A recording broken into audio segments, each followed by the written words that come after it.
site appurtenances, this is subject to the main DEP permit, the site location and development permit for the overall subdivision. So we have those conditions on our plan. We have an maximum impervious area that we're held to, catch basins that we're held to. Really, it's a pretty cut and dry site. I've been before you guys a couple times. We had a site walk on the 3rd of this month that lasted all of 3 minutes. So thank you, and I can take any questions you have at this time. Mr. Chair? Yep. On the notice that I wrote for you, there are 2 sections that I didn't get off the front part because they are addressed in the recommendations at the bottom. So I apologize for that.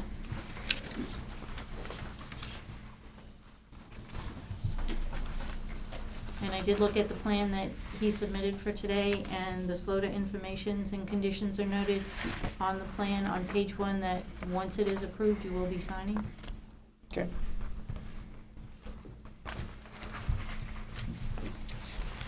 Okay, so if anyone has anything they want to comment about. So one thing I just want to say is there's a lot of people here tonight, so we're gonna try and limit it to 2 minutes per person for the first one. And then if you have to come back again after everyone else speaks, you can for another 2 minutes. Stay on target. The issue concern being mentioned must be relevant to the application for the public hearing. Yeah. I have no objections. Okay. Anyone from the public for this item? I guess no, but, okay. Okay. You might want to read that last one. Oh, also, no questions will be answered during the public hearing. They will all be addressed during old business. All right, so at this point, seeing how no one's coming up, I'm just gonna close the public hearing for 3 Industry Drive. Moving on, I'll open up the public hearing for 259 School Street Solar LLC, tax map R49, lot 3, Mike Sudak, Atar Engineering Incorporated, and Andrew Keller, applicant. This one to be a little bit longer.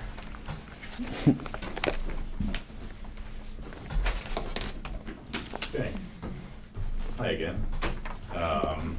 For the record, Mike Sudak, Atar Engineering, here on behalf of NH Solar Garden, 259 School Street LLC, and SW Solar Incorporated. Excuse me. We've been before this board many, many times through many iterations for this project, but overarching, what we're proposing to do is to construct a just under 2 megawatt ground-mounted single-axle tracker panel solar facility. So that's rows oriented north to south that follow the sun throughout the day. Subject parcel, I suppose I should have gone over that first. This is a 67-acre parcel. It's on the intersection of School Street and Heritage Drive in the northeast end of town, I guess. Transitional residential district. So site appurtenances, as I said before, just under 2 megawatts as far as the amount of area that's actually occupying. So the way the site is laid out, we have the rows of panels separated by a 12-foot grass aisle, and then there will be a 15-foot offset around the entire array, or between the array and the perimeter fence. Perimeter fence is going to be a 7-foot high fence that's elevated 6 inches off the ground to allow for small wildlife to pass underneath uninhibited. And the overall area of everything I've just described, so perimeter fence and in, is 8 acres of the 67 total. And outside the perimeter fencing, we have a variable width shade management area. It's anywhere between 25 and 50 feet, depending on what direction you're facing. It's going to be greater facing to the south because that's the way the panels are pitched. And the entire area of everything I've just described, so the overall occupied area, including the 20-foot gravel access drive, is just over 10 acres of 67 total. So what else? This site is subject to couple different state permits and agency sign-offs, a stormwater management law permit for stormwater attenuation and treatment, a NERPA permit by rule application for activities adjacent to a significant vernal pool. There is a pretty sizable one on the site. We have to demonstrate a 75% preservation of the critical terrestrial habitat, and we're at 94 and change percent preservation for that. We are not subject to a Tier 1 NERPA permit for wetland impacts because we're underneath the 4,300 square foot threshold, which makes us exempt from that one. So that's everything on the DEP side. As far as the other agencies, there was no concern from the Historic Preservation Commission, no concern from Inland Fisheries and Wildlife. And the one thing of concern with the Maine Natural Areas Program was spreading sedge, which we will be conducting a survey on to get sign off from them. And I believe we're conditioning that, but we can talk about that in workshop. I think that's all I've got, so be happy to take any questions. Thank you.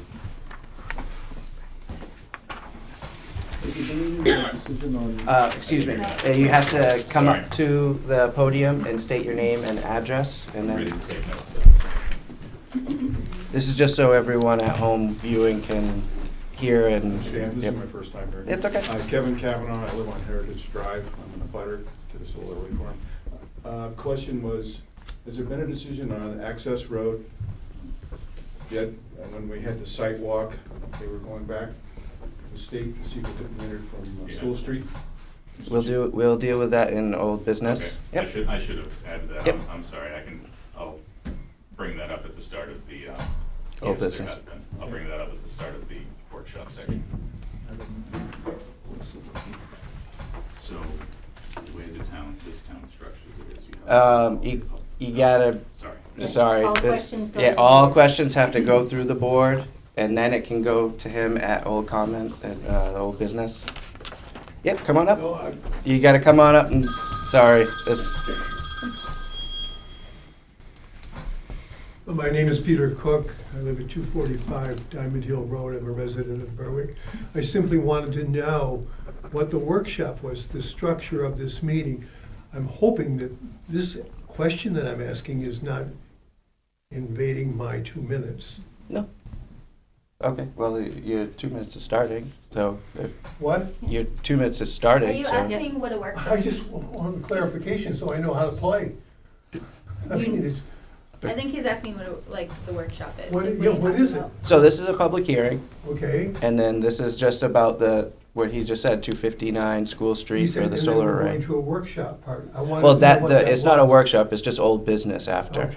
Okay. That's all I wanted So to know. you can have your concerns heard, sir, and then he'll answer your Yeah, questions I'll after. come back to that for, Yes, sir. thank you. Well, once it's in old business, all the questions there's no more questions.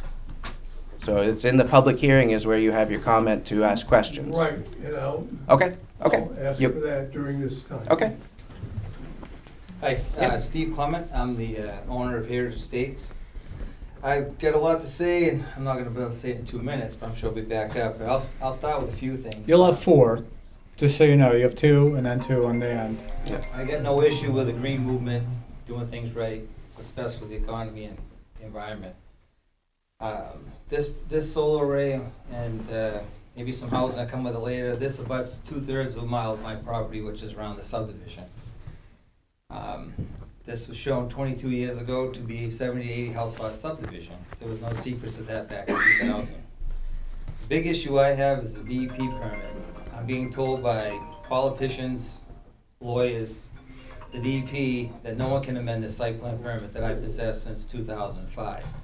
This stays with the project. I gave Berwick Heritage Drive and Clement Lane, and I've never given up that site plan permit. We've always maintained it with an HOA, and no one's been clear that anyone can amend it. Now, we've got some things going on with the state. There's been a lot of dishonest answers.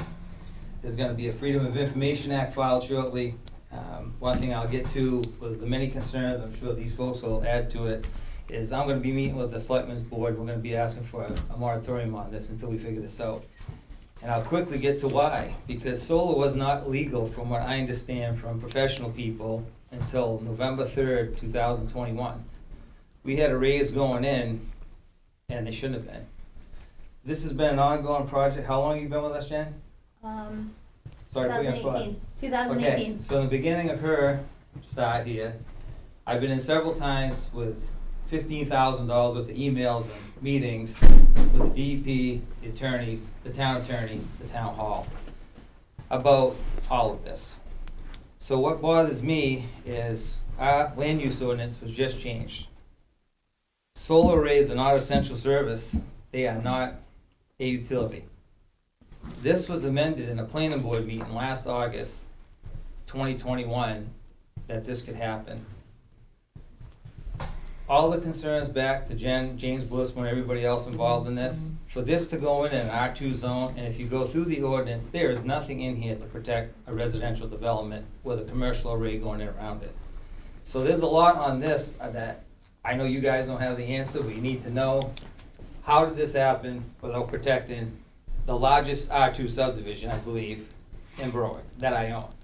So I have a problem with that, because we tried to work with everything they're doing, and we couldn't come to an agreement. But, I mean, these things do devalue. This is a giant clear cut in a spot where I believe it shouldn't go. It needs to go industrial zones, heavy highway traffic, truck, gravel pit abandoned. I mean, but to wrap this thing around the project, am I up? Yeah. Okay, but anyway, you know where I'm going at with this, and I think we need some more clarification from some more people in town, just Yep. about it. Thank you. Thanks. You can get it.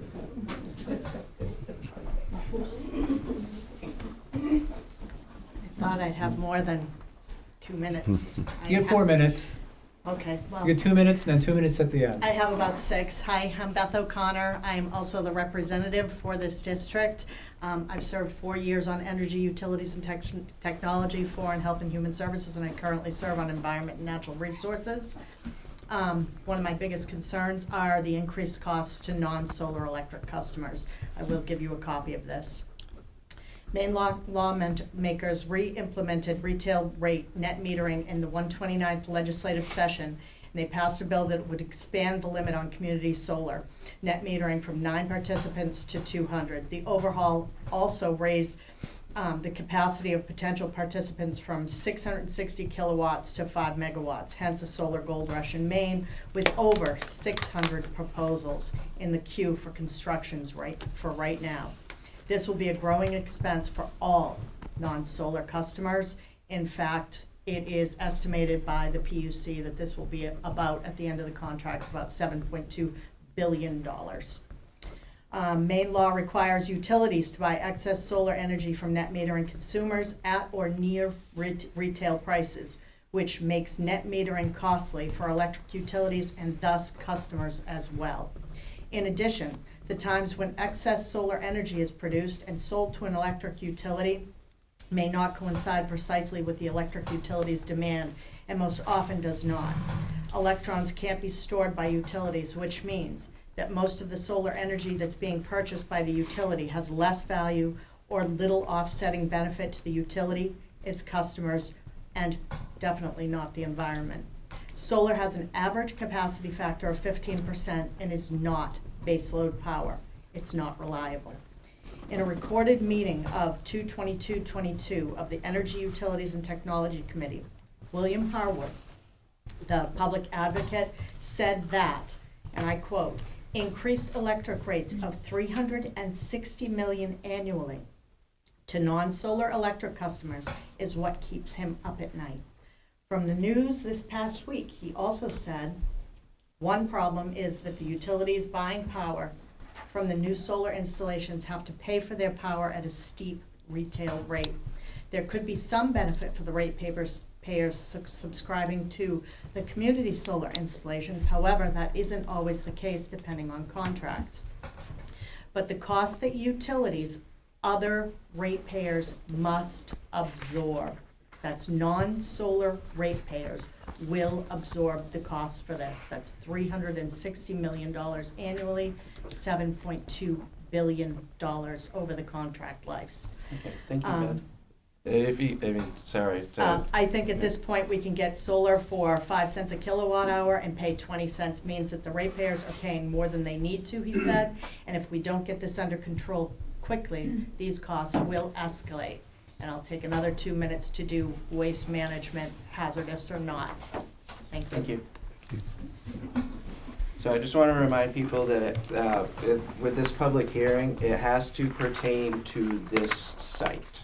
I understand that you guys may have some issues with solar panels and stuff like that, but that's more of a selectmen's issue. For moratoriums and control of that stuff, it's a selectmen's stuff where all we're doing is we have this in front of us. If you have concerns with this project, this is where we hear your concerns. So, next. Okay, just come right up, state your name and address. Yeah, hi. My name's Tanuvial Sampson, and my father, Richard Sampson, owns the property at 259 School Street. And we're just wondering, how is it legal to use our address as the name of the business? Because it's called 259 School Street LLC. And I feel it's a fraudulent use of our property. And I know that it's affected my sister, who's the tenant there, with privacy and security issues, with people going to the house and complaining about the project. And I just feel like it's a form of identity theft, and it also affects our reputation for the lifetime of this project. And I only found out today that this was the name of the project, and I'm pretty upset about it. And I'm certainly, it's a legal address. It's a legal address we own by deed. I'm certainly gonna contact the postal inspectors to find out if someone else can use our address, and also contact our family's attorney too, because it just doesn't seem right at all. And I don't know why our address was used. And I also feel like if the project is starting off with the fraudulent use of an address, what else about this project is fraudulent, and what else was being hidden? It just doesn't seem right. Okay. Yeah, Thank you.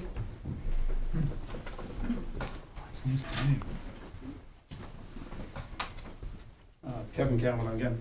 To follow up on her question or concern, so New Hampshire Green Solar in 259 LLC, that's by the same owner, so I'm concerned why there's two names attached to the same developer, William Keller.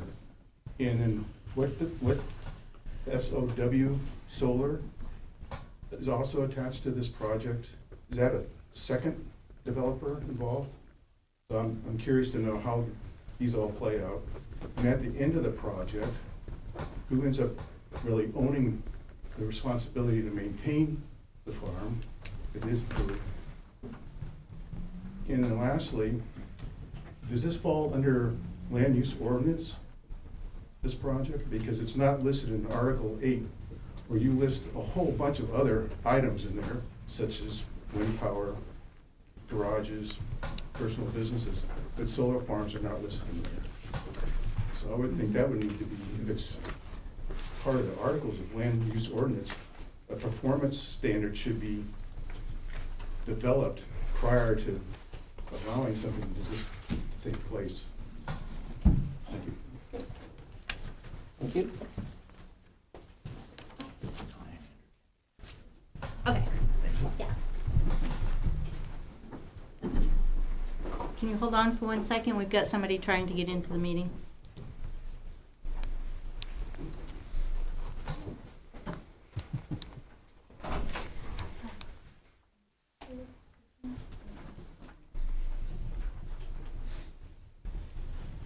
Good, watch out for this guy over here.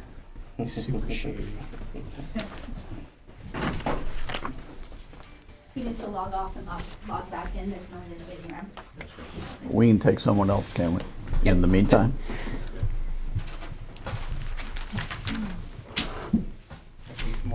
Evening, Sean Winston, 12 Elmwood Drive. So I have a couple of questions, one comment, essentially. I would echo the sentiment for a moratorium to get on track with ordinances. Some of my questions, and I'll leave you with these questions, but, so this project, what is the direct benefit to the town of Berwick? Are we going to get reduced electric rates? What are we gonna get for additional tax dollars? Is this gonna be taxed as a business, or is this being taxed as the property that it is now, which is open land and wooded land, which I'm sure has a different tax rate than business? So I think the engineers addressed some issues that I had about, questions I had on how it's gonna affect the brook, and it seems like that's been dealt with. So another question, lifespan and decommissioning plan. Is that part of the project? Who's gonna take this down at the end of its lifespan? What is the lifespan for solar panels? I don't know off the top of my head. And then Steve mentioned the DEP permit for Heritage Drive, as I'm part of that homeowners association, and we maintain, the mowing of the stormwater areas. So, and what effect, if they're crossing that, what effect is that gonna have on our permit, or Steve's permit, which we maintain? So, if I can leave these with you. Yep. Awesome. Thank you.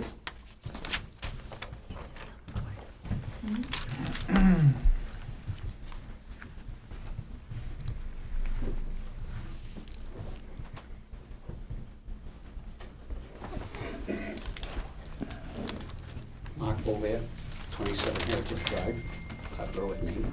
This is gonna be looking out my patio window, that's all I'm gonna see. We built in this development 18 years ago. Nice development, nice place to be, nice wooded area, nice place to bring up kids. Now all of a sudden this is going in. Been able to see wildlife and everything. It's gone. It's gonna be gone with this. You're gonna look out, you're gonna see fences, solar panels. I've read a little bit up on it, about 25 years max life on them. And that's all, a lot I've read, that may be true, may be false. A lot of it's toxic. The panels are toxic. That's what I read. I'm quite disappointed to see this go in. Again, going back to the 3 different names. Over the last 12 years that I've been there 18, but over the last 12 years, I've been able to hunt out back. Permission granted by the previous owner. Could you hold the microphone, sir? We just Twisting can't hear towards you. yeah. Thank you, sir. So the past 12 years, I've been able to go out there and hunt. I mean, it's a great area, good place. Had written permission. This year I went to seek written permission. I was handed a piece of paper. Said, look at this place. And one of them was SOW Solar. I looked online, found nothing. Nothing, no names, no addresses, no phone numbers, nothing. So, being a legal hunter, I did not hunt it this year. It's just a disgrace. It just bothers me that, I'd like to be able to retire there and be able to look out my backyard and see I'll be able to see the squirrels because they'll be able to go under the fence, but I'm not going to be able to see the 10 or 12 deer that walk by in the course of a day, or, that's all going to go. But, that's what this town, I guess, is starting to turn into, but it's too bad. It's too bad. I lived in Dover. I had railroad tracks in my backyard all my life. I moved here where I can be peaceful, somewhat peaceful. And what's the resale value going to be in my place? Someone going to come and look to buy it? They're going to look out and see solar panels? That I have no more to say. I think you guys get the picture, and I think the people around me get the picture also. Okay. Thank you very much. Thank you.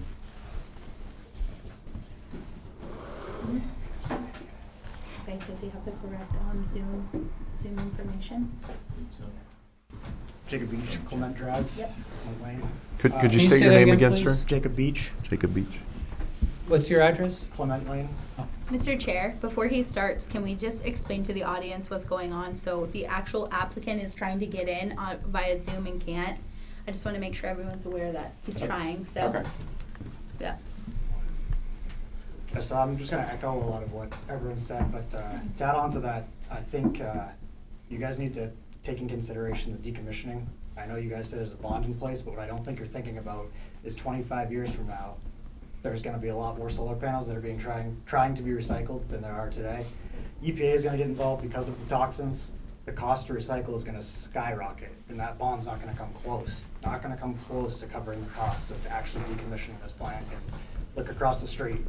We're dealing with it right now. We're going to be dealing with it in 25 years, you know, and onward. So I think that needs to be taken into consideration as well. Another thing, you know, like Mark was just saying, you know, the neighbors around that area, right now you're allowing them to come up like within 6 feet of their property. I think that you guys should be protecting, as planning board members, you should be protecting the residents of Berwick more than, you know, just allowing willy-nilly projects to come in. With this particular project too, there's a giant open field, so why are we clear cutting 40 acres of forest when they have a giant open field that they could be putting this stuff in? I'm not gonna, you know, say solar is 100% bad, but there's different options we could look at to make something work. You know, I think other things need to be looked at as well, so that's all I've got. Thank you. Thank you. Can I get my 2 minutes, last 2 minutes? Yep. So I want to go back to the entryway on Heritage. Just state your name again and your address. My name is Steve Clement. So back to Heritage. What I do know from the DOT is they can have an entryway for the solar. There was housing involved in this, up to 11 house lots off my development road, which could definitely impact me in the future, continuation of what we talked about earlier. The road is going where it is because I simply think they're gonna be backtracking out with houses. What I do know is Berwick's taking our state roads back. Speed limits can be reduced down. This can become a town road. They simply can access it off from Route 9 and do housing, solar, or whatever makes everybody happy for the ordinance. But I just wanna make sure on this entryway issue that you guys are getting all the correct details from the professional people involved in this, because there's been some feedback that is not trustworthy. And I just want you to understand the part on the entryway and what I've been working on with it. Thanks. Thank you.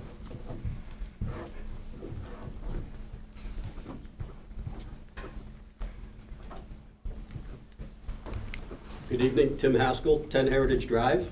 I'm going to take my mask off because I'm having a tough time breathing with that. I swear I only have chronic bronchitis. I have tested negative for COVID and been checked out by every physician on the face of the planet. Just looking for some clarification again, reiterating some other points. The town's authority to actually grant the entrance onto Heritage. I'm just wondering, did the town accept the roadway and the stormwater management system? There would be, if not, there would be an easement along that border belonging to the association. And I'm gonna have to drink water because I'm losing my voice already.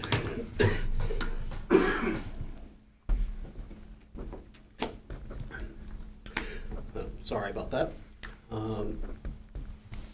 If the town did take, the homeowners association has been maintaining that from day one to this day. So just curious, it poses the question, if the town did take it, why isn't it being maintained? Because this was done quite a few years ago now. As part of the stormwater management plan approved by DEP, the applicant was supposed to send a letter to the town requesting the town to send a letter to DEP accepting the stormwater management system and the roadway. I'd also wonder if the applicant didn't do that, and it's a requirement in the permit, does that not also... My answer? I'm sorry. Does that not imply that the association still maintains the stormwater system? We know the town accepted the road. I mean, town's plowed and sanded and salted. the association controls that side, then I would wonder what the legality is of the town to even grant access there. Possible solution, but I wish Mike had covered it when he was up here. The DOT entrance permit. Not sure if people are aware, there are 2 existing entrances already on that property. They exist now, today. That's not the best one. Anyway, there's a gated entrance at this end, and I'm trying to see, the utility plan is a better plan, but where the electric line will be going is down at this end. There's also a gate and entrance graded, existing. I'm just kind of curious what the discussion was with DOT. So that seems like an opportunity for the town to actually partner with the applicant, because I remember the chair's comments during the 17th meeting. Thank you for putting that online for us to watch. Lots of concern about those 2 wetland areas.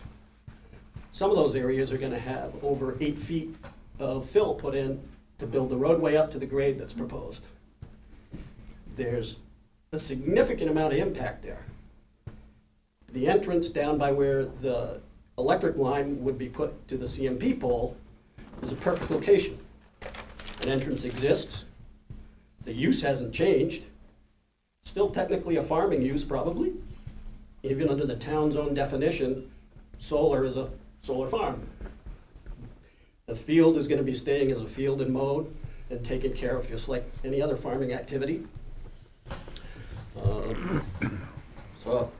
And DOT is mostly concerned about impacts and traffic and that kind of thing.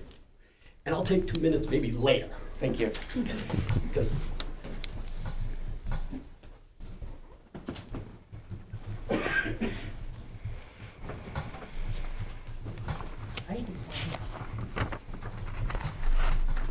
So my next questions are on waste management and hazardous waste. Just state your name again. Beth O'Connor. So I'm really concerned about that.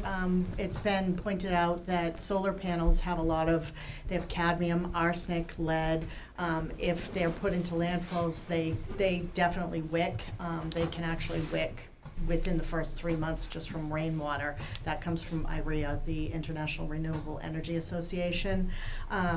So that kind of bothers me, and serving on the Environment and Natural Resources Committee, I have learned that we have very limited space in the state of Maine to landfill, and the majority of these panels get landfilled. And the reason is because you get about $3 worth of raw materials back out of them, and it costs about $12. And my question is, will Berwick have the landfill capacity to deal with these, to handle this waste? I find that unlikely. There are other locations in Berwick that we might be able to set up another landfill, or is there, because I know darn well right now, Juniper Ridge, Dolby, and Carpenter Ridge are, they're going to be full. There is no place in the state of Maine to recycle these right now. I don't know if anybody knows of any facilities that are being built. It does cost a lot of money to recycle these, and not just that. I know I put in legislation to do a solar stewardship program, and it was killed by the solar industry because it would have put an upfront cost on solar energy. And that really bothered me a lot, because it seemed to me that we are putting up all these installations all over, taking up our valuable farmland, and they do have toxic materials in them, and we really have no proper way to recycle them as of now. In fact, the closest place that you can possibly recycle them is in Ohio. So there's another one in South Carolina, and these are big questions that we should all be dealing with, because nobody wants a landfill in their backyard. And when you think of the tonnage, I think IREA also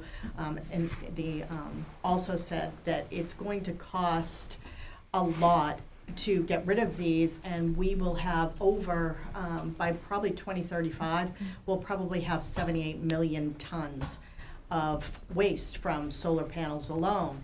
That's something really big that we should be thinking of, besides that monetary cost of $7.2 billion that non-solar customers will be paying for because of the generous net metering program in Maine. Those are things that really scare me. I know I can't afford for my electric bill to go up. I used to have a little disposable income, but now I have none. And so I don't think it's right to be able to put these in and charge other people. Other people are gonna foot the bill for this. And I would also, I know that it's the selectmen, but I was also asked for a solar moratorium. There are 16 other towns in the state thus far that have put in solar moratoriums, and I think that we should also do that because nobody can afford for their electric rates to go up right now, and or any other rates. It's especially people on fixed incomes, and I know that I'm done. Thank you.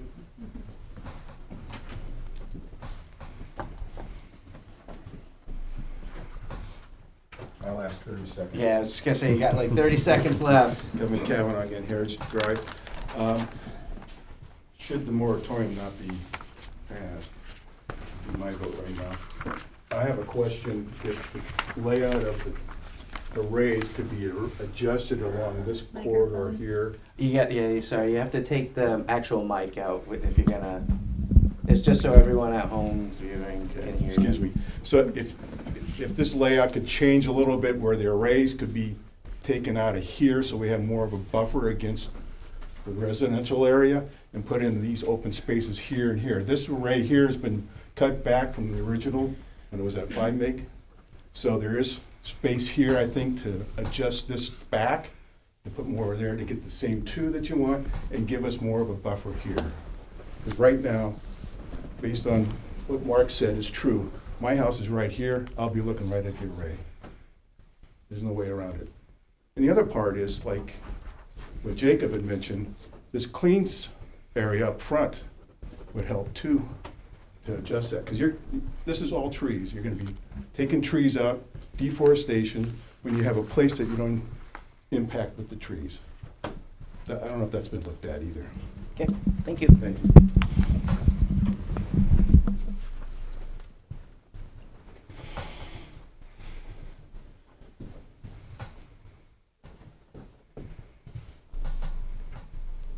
Anyone else? You can get your other 2 minutes. Just back to the stormwater management. Say your name again. Drive. Yeah, thank you.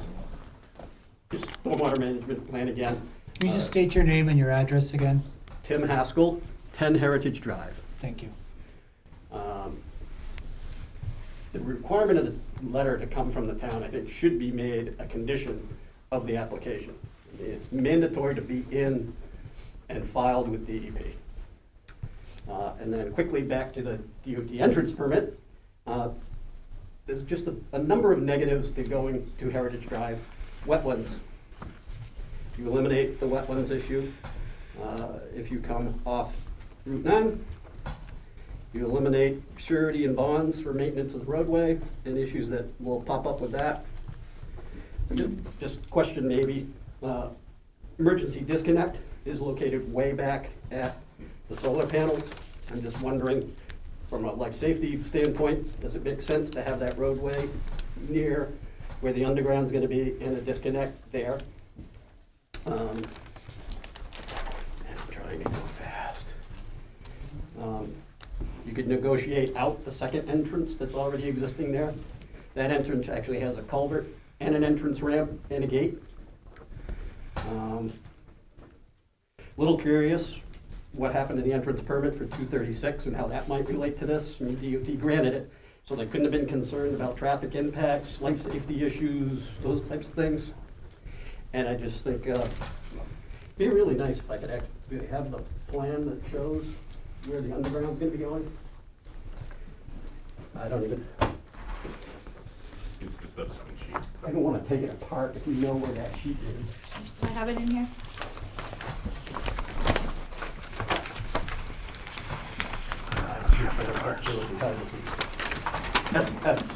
I just urge you to take a look at where that comes. The chair mentioned it, Here you go. 17th. that's what you're looking for. Yeah, you're just gonna wanna take I the mean, you're mic all too. You're familiar gonna have to with take the this. mic too, just so they can hear you. I don't want to handle too much if I can help it. Yeah. You're all aware where that is. Mhm. That is the high ground, it's a ridge that heads right up through the property. I think it's an opportunity for the town to work with the applicant, but we'll hear from Mike later. Okay. You can Thank have you. it if you want it. I have it. Okay.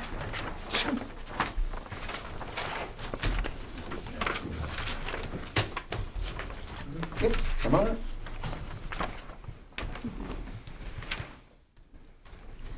Yes, good evening. My name is Peter Cook. I live at 245 Diamond Hill Road, a resident of Berwick. I'm saddened that we only have 2 minutes allowed. I had planned a very precise 6-minute presentation and learned that. But I am delighted with the questions that are being asked by my fellow citizens. I think they're important and very meaningful. I come from a 45-year career in planning for historic preservation. I've worked on several boards in terms of planning, including Boston Redevelopment Authority, BRA. But I've made my home here for 35 years. In working with material culture is the human's built environment. There are 3 components that should always be considered, not just in solar panels, but in all the built environment in our community. The first one is function. Function, in other words, what is this program for? What is this project all about? Who's going to benefit from it, and what are the implications of it? That's number 1. The second is, how pleasing is it to the public eye? In other words, aesthetics. That's very important. Code enforcement officers often need to look at that as well in terms of planning. The third is social context. In other words, what is the impact? The impact certainly is going to affect Heritage Drive, but it's also going to affect our entire community. That's why I am for a moratorium. I think that Beth O'Connor, our representative, has really pointed out many of the implications already in terms of the hazardous waste that will be at the end of this project. We really need to look at big picture, a much bigger picture than has been presented and internalized by this community. It's my hope as a private citizen that the citizens of this community will indeed be honored and come first. Thank you. Thank you. Thank you, sir.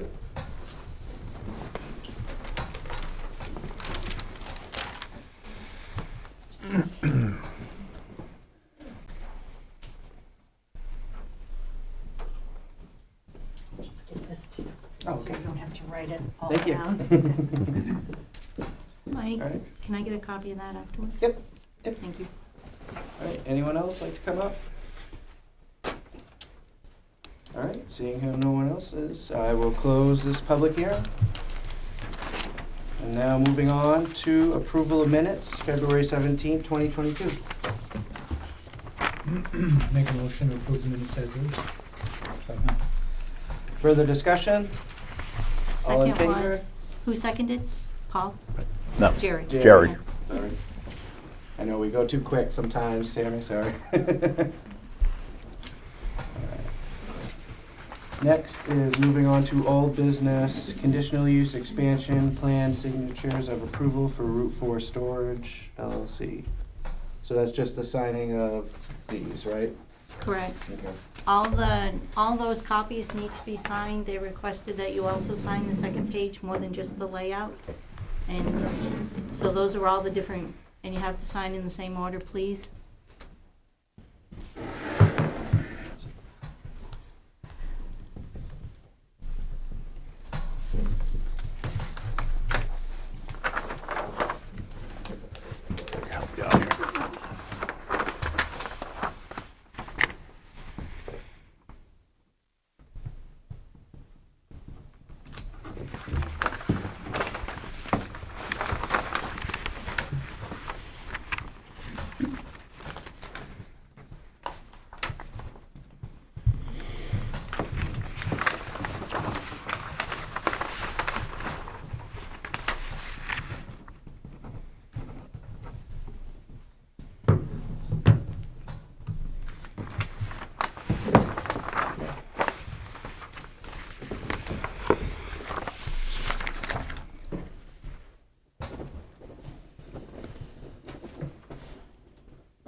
The second page is down, I believe, on the lower right-hand corner to sign.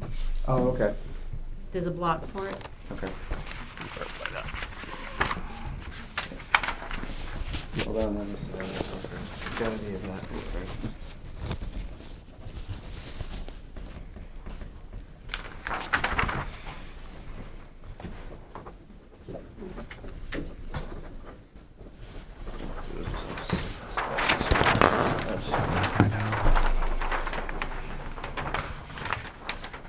To keep them in order.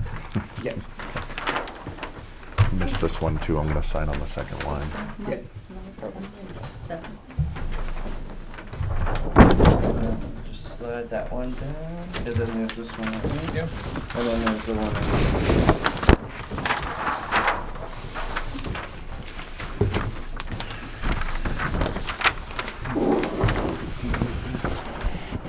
I'm gonna sign right on each one.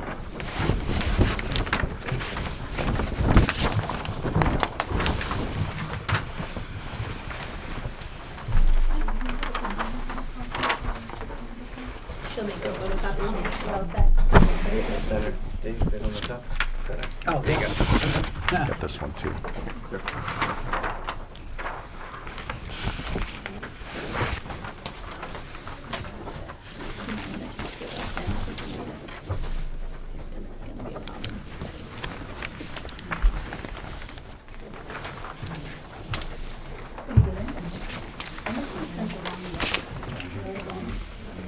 I bet, did he disconnect?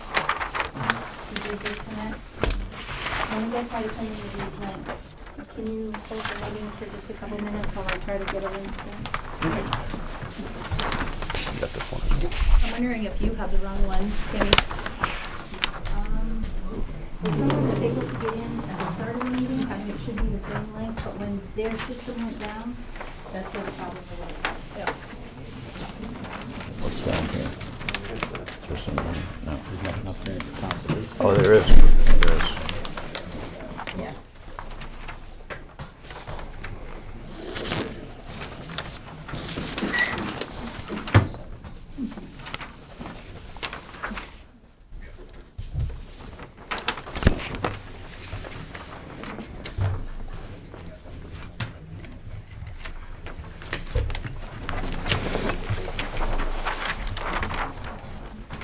I don't care if they're out. As long as they're all signed. Okay, so now we're just on hold. We're having an issue with the Zoom. So when Tammy gets back, and hopefully she can figure that out, then we'll move on.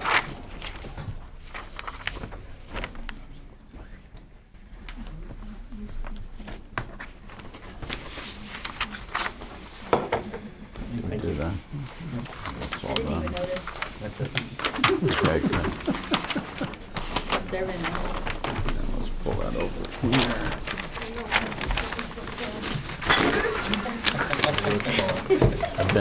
I've been denamed.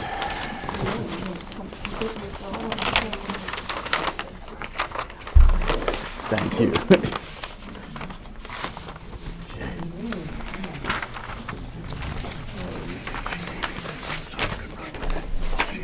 She told me to go on hold this stuff just for a public hearing. Yep.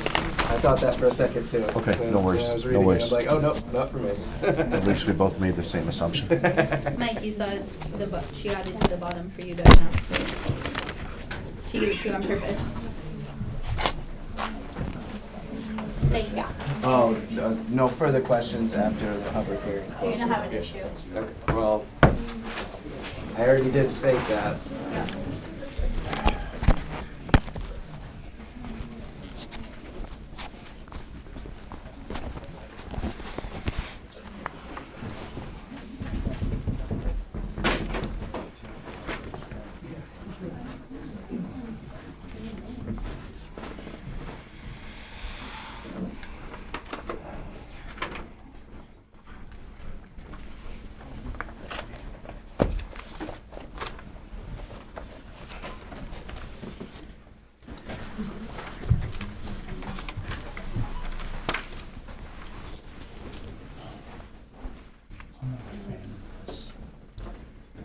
What? Dealing with so many people, law members, Mike, you did the. Oh, via Zoom? I'm not a fan of it. I'm not a big fan either. Oh, great. I agree. I think that we should just. Watch move stop ahead. as soon as the meeting We've got starts. his representative here, we should move ahead. Concur. Well, is this issue for the next coming up, or is it for the one after that? 259 solar. So we Yeah. can do the. Yep. Okay, so let's move on to 3 Industry Drive, tax map R72, lot 12-4, with Mike Sudak, Guitar Engineering Incorporated, and Peter Paul, applicant.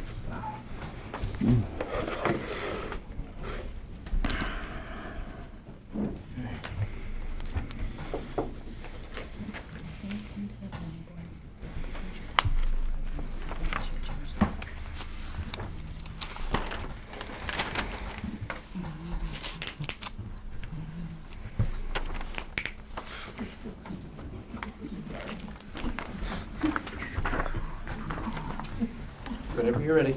I mean, I guess how do you want me to proceed? This is a pretty cut and dry application. I think Yep. really, I guess I can cover. Well, you already gave us the overview in the Yep. public hearing, so I mean, we're all set with that. And seeing how no one really came in with the public hearing, there's no further questions for the public, but is there any further concerns, questions? If I may, you did mention that the applicant is in the pool business. My only concern would be, as this was presented, it's for vehicle storage and equipment storage, correct? Is any hazmat going to be stored on site, i.e. pool chemicals, that kind of stuff? No, and it might not be on the first sheet, but there was a required note that was put in the Okay. general notes about no chemicals, and I also think no propane to be stored on site. Okay. And then there's no, the need for oil water separators. We're putting them in so that the 4 proposed catch basins are going to be outfitted with snouts to effectively function as oil water separators for their outfalls. Okay.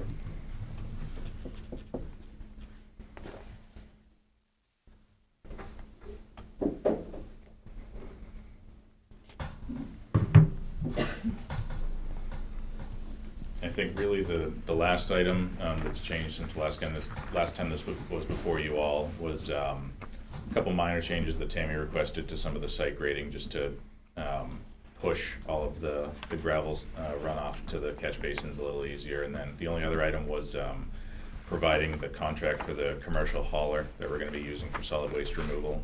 Okay. I think the terms of the original SLOTA, I don't know how they negotiated it, but they were shipping their solid waste to South Berwick, and that's not something that's going to be associated with this development. So Peter's business out of Elliott already uses a commercial hauler, so it's just going to be an extension of that.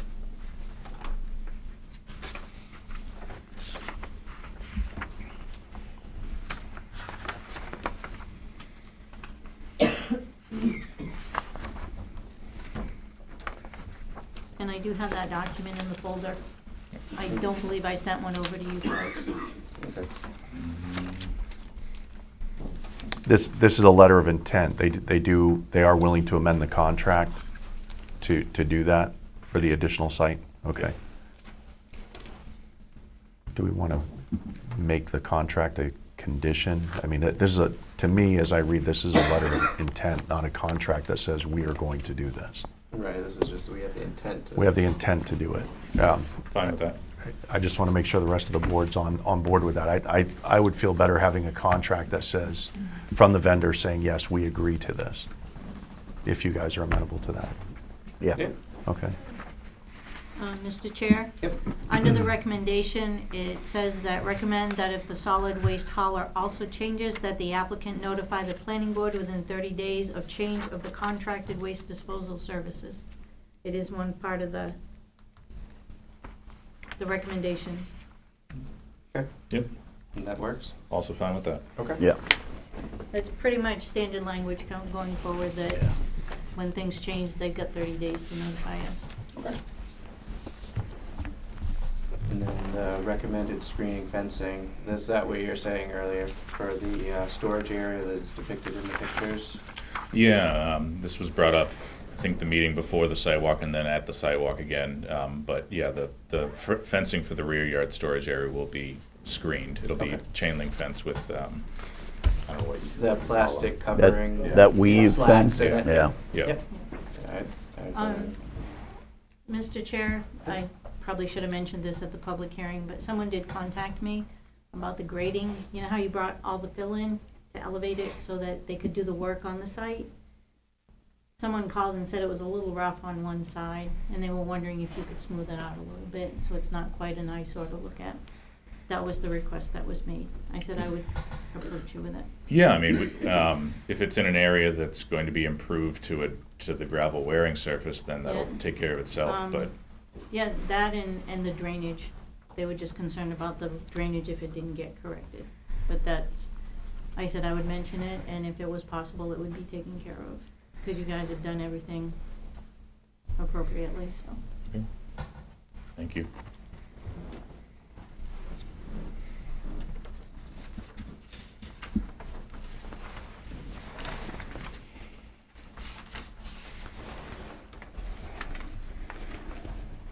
We're looking for a motion to find it complete with those exceptions. Is that what we're looking for? I will make a motion to find the application complete with the condition of we have an actual contract from the waste management and with some verbiage to address the grading issue as well. I will second that. Okay, further discussion? All in favor? Okay. Excuse me, Mr. Chair? Yes. By finding it complete does not approve it. Okay, so we need to approve. We Right. need to approve it Yeah. With those conditions. with those conditions. So- Sorry, so wrong do you set verbiage. that So, motion? I will make the motion to approve with the conditions. Okay. Second. Okay. Further discussion? All in favor? And I'll have the findings of facts ready for the next meeting for you to sign. Okay. Does that work for you? It does. Thank you. You're Thank you. welcome. Thank you. All right. everyone. Thank you. Thanks, Mike. Sorry? Am I good to pull a building permit? Come to the microphone. I'm sorry. Go ahead. Am I good to pull a building permit or at least a foundation permit? Yeah, can you just state your name for the record? Peter Paul, the owner. Yeah, you can pull a building permit on this. Great. I'll see you tomorrow. I'll see you Monday, we're closed. Have a great night. Yeah. Thank you. Take care. Take care. All right, so moving on, in old business is 259 School Street Solar LLC, tax map R49, lot 3, Mike Sudak, Guitar Engineering Incorporated, and Andrew Keller, applicant.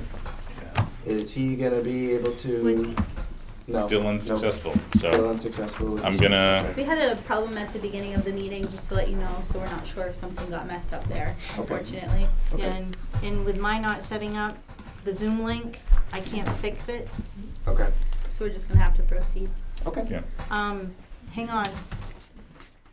Can you text Bobby Joe and ask if there's some way he can call in and still be heard? Well, his engineer can call him. Well, no, but you need to call Bobby Joe. Well, Because Bobby I'm Joe not- can hear us through here. Bobby Well, Joe can hear what you That's talking. true. Bobby Joe, is there a way that Andrew Keller can call in so that he can be able to be heard and just not seen on the video? I mean, maybe on someone's phone on Speakerphone. In on the number that's with the Zoom link, Yep. and coming through that way, but, did Terry send you a text with the new link for the Zoom? Oh, that's the problem. We don't have it. We don't have the new link. And in here, there is zero service. There is zero Yeah, cell it'll come phone through- service. in Yeah, here. it'll come through the Zoom link, so. Yours You rang. can call in and use that number. Do you have the number? Can you text Andrew to call in on the Zoom number? Yeah. I'll get it for you. I'll get called Can you up hold the 9 meeting for o'clock one at night, second? Yeah, we'll hold the meeting. I mean, if it's possible, if you could just put him on speakerphone, in worst case scenario, we can put him right up to the microphone if he's got to answer anything. I can, But I I'm- can answer probably 75% of the questions. that Yeah, I've I was myself. pretty sure with that. Yeah. Yeah. We'll just hold for a minute for her, and then when Jen comes back, we'll start. I mean, we're really stretching things here in terms of trying to get people involved in this meeting. Well, Is the it's- board okay with this? But the problem came, David, with the system in here. Yes. That went down at the beginning of the meeting, which our Zoom link that we had and was able to be used could no longer be used. Right. So it's our issue. not the applicant's issue. They're not asking for special treatment or anything like No, that. I got that, but I mean, that's new. Zooming is, yes, still very Zooming is new. How long are we gonna do zooming? That could be a question I can ask the Board of Selectmen. But I can't give you an answer to that right Okay. now. Maybe in our next joint meeting, we talk about that. Yeah, Yeah. that would be Yeah. a very good question. No, I know. I'm just trying to, for the sake of, not necessarily time, but yes, time, Time in the meeting, yeah. that I'm just looking for an answer here, so. And we also have a big group of people here waiting, concerns, so, yeah. yeah. Don't like to waste people's time. Yeah, it shouldn't take Jen long. She's more computer proficient than I am, so.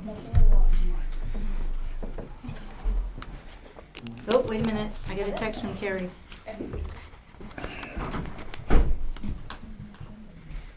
We're gonna need your applicant's cell phone number to send him the link. Yeah, I can forward it right here. Oh, you got it? Who's that? That's from Terry. Okay. Great. My concern, Dave, is I think with some of these questions, that it would be better for the person that is trying to get on the Zoom link to answer.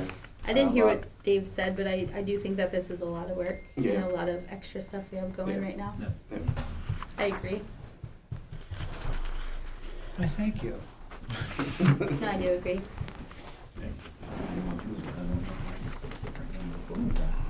Yeah, Right. you can't. No, it'd have to be through the selectmen. And Yeah, right. And that, is that him? I think that's I it. don't want to vote. Two and I then want- two and I two. want to select them first with those issues. Andrew, is that you? I would love to see a situation where going forward, the applicant must be present. Well, I think that's reasonable. That's the I way think that it that's used to very be. reasonable. That's the way it was before Zoom. Yeah. I think that could be something that we can talk about. What if either we at the could, end Jenny? of We're this double meeting booked tonight. In, He's at a zoning board of appeals meeting. new business. It's okay. I think that's what we could talk about that. I agree. And just making an executive decision that you need to be here. Okay, he's trying now, so go ahead. All right, so we'll open this up now for old business, 259 School Street Solar LLC. Okay.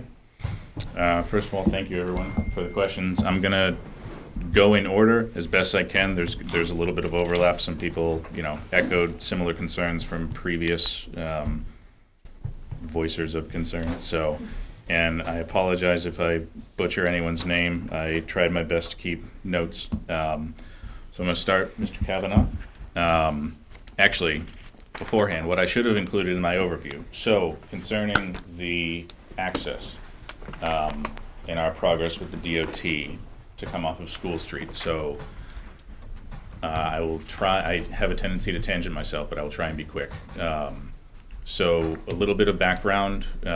Before this application ever came before the town for sketch, the previous landowner attempted to pull an additional entrance permit from their School Street frontage, which is a DOT-maintained corridor. So she reached out to Anthony Fontaine, who was the then Region 1 director, and that request was denied because this is a dual frontage parcel. A dual frontage parcel where, I guess, the other frontage, in this case Heritage Drive, is not a DOT-maintained corridor, so they stated that it was denied because they have that other frontage and that needs to be utilized first. So that was what was in my back pocket when I came before the town. That was the impetus behind why Heritage Drive was pursued from the beginning, or considered from the beginning. But it's a concern that's been expressed by abutters at the sidewalk, by the board a couple different times. And at their request, I re-engaged the DOT. Anthony Fontaine's since left. His replacement is Van Terrell of Region 1.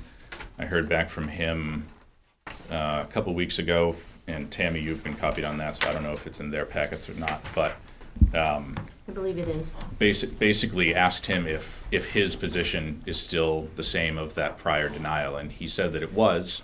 However, we could request a temporary construction access to utilize the School Street frontage, and that a general, we're always welcome to apply for a permit, but if we get denied, we get denied. So to that end, this morning, I submitted a temporary construction access application to Van to attempt to have a temporary construction access for a 20-foot gravel drive, which is what we're going to propose anyway.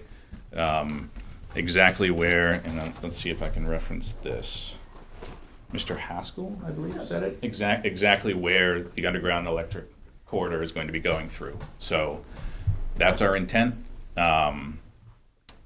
Another wrinkle to that, I've heard from Tammy and from Mr. Bellissimo that there are plans in the works for State Route 9 to be turned over to the town at some point in the future and become a state-aided town road.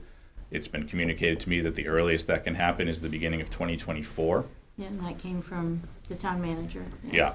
Mr. Chair, the applicant would like to be called via his engineer and put on speakerphone. Okay. Sorry. Okay. This is the last attempt that we're gonna try. Yeah. Yes, it is. Oh, I don't want to video call you. Get out of here.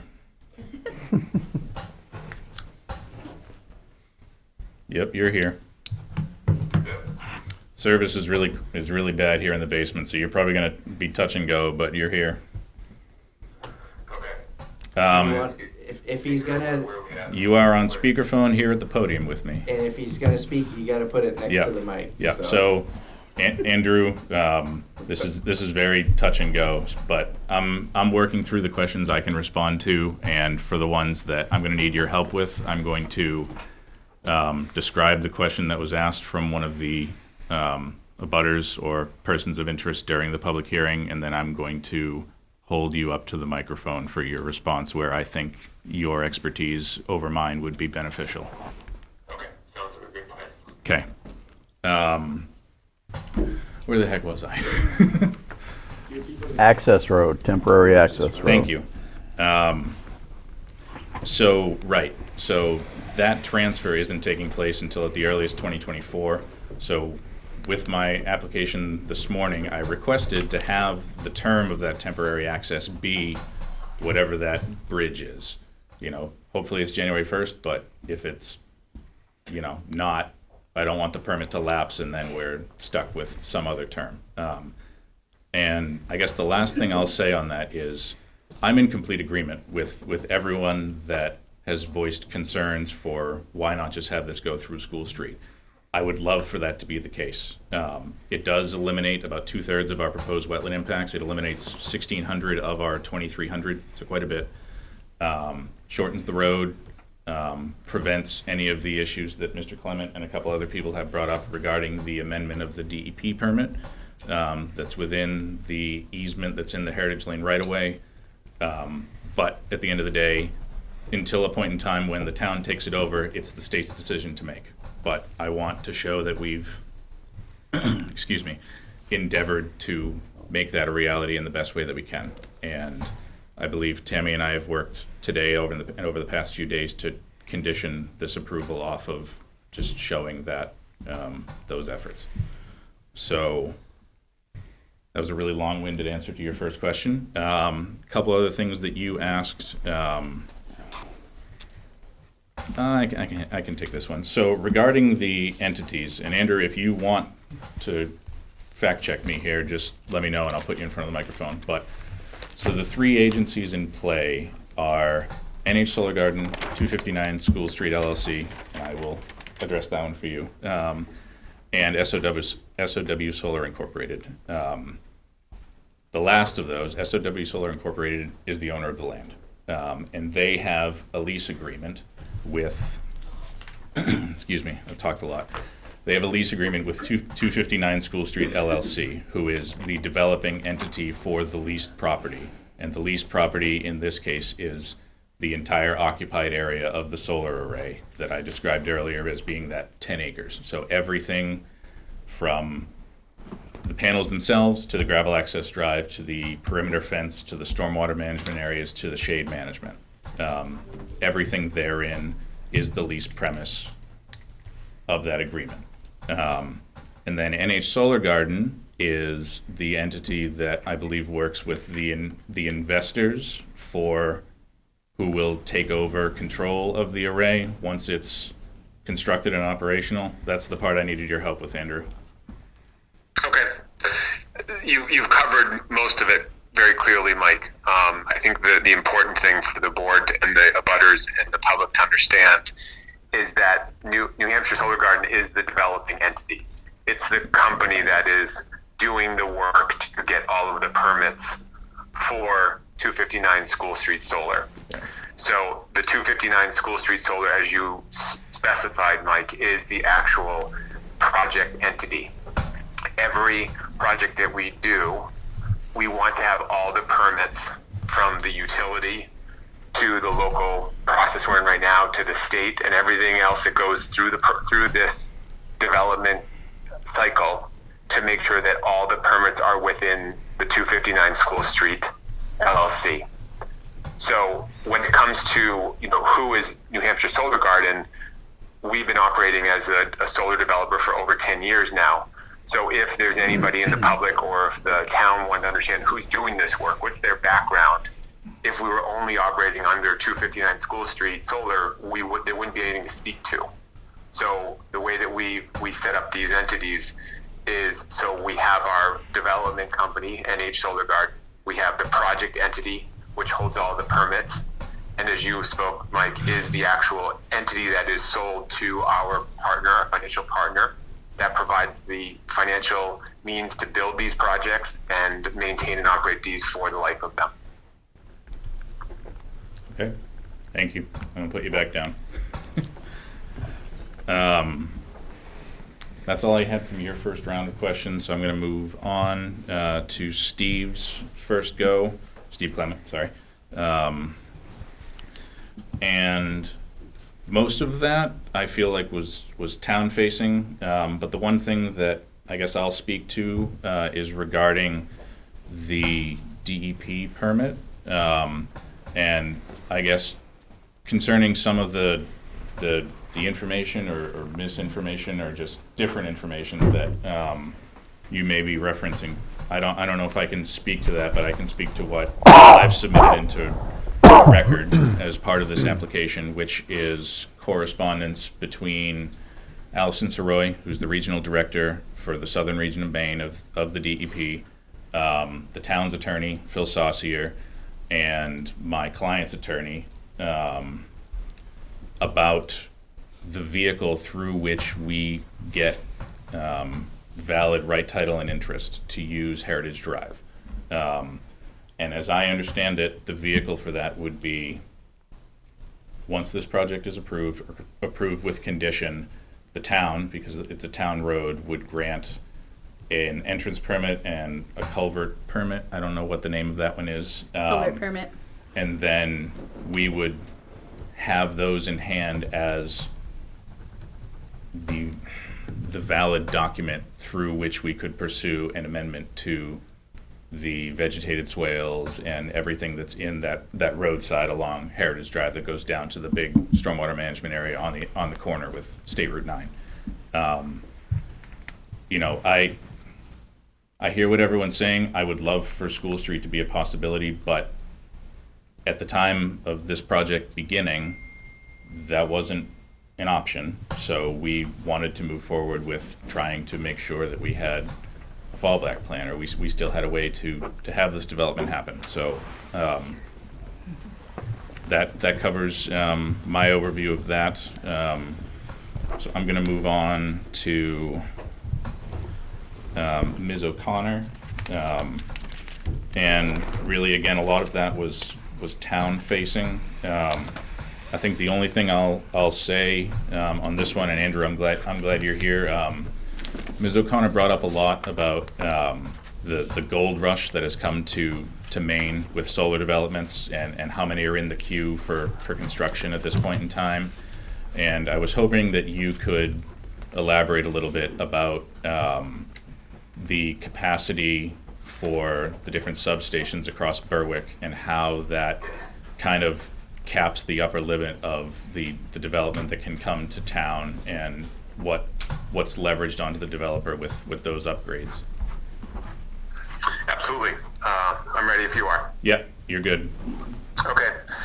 So I appreciate that question. I think that's one of the details that we hear from different boards that we go in front of, because there's this concern, and I've heard this over the 10 or 12 years I've been developing solar projects around New England, is that the kind of the runaway train concern. Like, we're going to see solar on every corner of every, one of our streets that we like to drive down. And the limiting factor in our industry is not related to policy, meaning regardless of what the state of Maine has put in place, and the gold rush that was referenced, Mike, in your comment from the abutter or from the member of the public, that is not the limiting factor in our industry. It sets guidelines, and it provides a kind of a runway for solar development to take place in a given market or state. The reality of our business and the challenges that we face are almost always related to the utility infrastructure. So the utility infrastructure in its original core was not necessarily anticipating energy coming back onto it from solar and other renewable energy projects. It just wasn't built that way. So the substations and the lines, the telephone lines that, the lines that are up on the top of the poles that bring the electricity to your home or businesses, those have limitations. And so what has happened in Maine is that a lot of these lines and these substations can only handle between, depending on the size of the project, between 2, maybe up to 5 projects before the substation and or the lines to the site for the solar array have to be replaced. And which leads to the next biggest challenge. The cost can be cost prohibitive. When we had our original project size designed before there was a change in the policy, which I'll touch on in a quick second, our project received this, I believe it was a $6.5 or $6.7 million utility upgrade cost to change out that substation to a more new and improved version. These projects can't even come close to supporting those type of upgrade costs. And the next challenge is the time, because even if it was a cost that a project could absorb, which it can't at these smaller system sizes, the time for the utility to go through and engineer, procure, and construct a new substation is 3 to sometimes 5 years, sometimes longer, but 3 to 5 years is the standard issue expectation. So Maine is seeing a lot of projects that are not able to absorb those costs, and this large backlog of projects that have come into Maine are dying off pretty regularly because of some of these costs. So this project I can speak to specifically because, as I said, we know that if we were the last project to go on to this substation.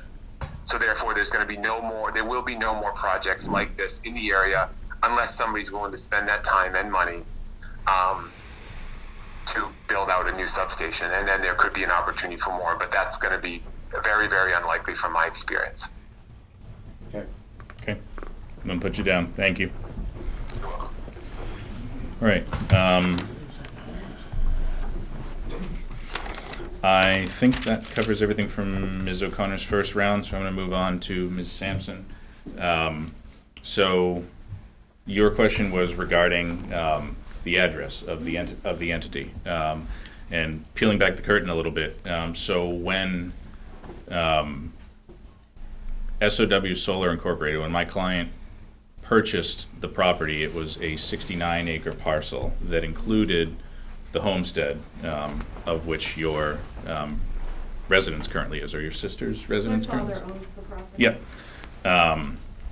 And that residence was, through the homestead exemption, subdivided off and sold to your... My father. Yep. Sorry, it's been a long night. So as far as why the two entities have concurrent names, I mean, it was established prior to that homestead exemption subdivision taking place. Certainly not something intended. I apologize for that. But to rectify, I mean, I believe I believe we can just drop the address from that entity. We still have permits that are outstanding and are forthcoming, so as long as they are all held in the same entity, I don't see why that isn't something that can't be rectified. Do you agree with me, Andrew? Yes, Mike, I was trying to think through that, and to this woman, I'm sorry, didn't catch your first name. I want to echo what Mike said. When we set up our projects, like I said earlier, we like to have all the applications and the permits and the approvals all in a single name, for just a clean way to transact on these projects over time. So the first thing I do after we do our initial review of projects is we set up the LLC typically. And to Mike's point, that was well before any of this was anticipated. So I just want to make it very, very clear to you, as well as to the rest of the public and the board, that this wasn't anything other than the way that we normally do business. But to answer to Mike's question and statement for me, is that what I have done in the past is when we have had projects in an entity, and there was a reason to change them into another entity, for different reasons I won't bore the public in, but there are reasons why sometimes that can change. It's typically allowed, and the town can probably understand this, that there can be assignments into new entities, so the permits can flow into a new entity. I've done that with utility, I've done that in other towns. So, for the sake of this concern, that's something that I'm willing to go down the path and work toward that, see what it's going to take. I know I don't think it's a huge undertaking to drop the 259 portion of it, as long as it's no conflict with any other LLC names in the state of Maine, which we can look into. And then, when all the permits are in hand, that might be the cleanest point to transfer everything into a new entity. So there won't be any confusion in the future of the address of this site. And again, we didn't have a 911 address because there wasn't one to get yet. And typically that comes later too. So again, I do apologize for the confusion. It was not intended. And I think this is something we can administratively work through if the board is comfortable with that path. Thank you. Thank you for your question. Just ask a question based Nope. on that? No. No, Nope. okay. Sorry. Sorry. Okay, I'll send an email or something. Okay. Next one I have is from Mr. Sean Winston. Winston. Yep. Thank you. I had down that you said he was shady, so that was what my He background was on was. he was on the planning board not too long ago. Gotcha. Okay. That was a joke, by the way. Yes. Make sure we have that in record. One of your comments was regarding the DEP permit in Heritage, which I've said all I believe I can say on that one, addressing Mr. Clements' comment earlier.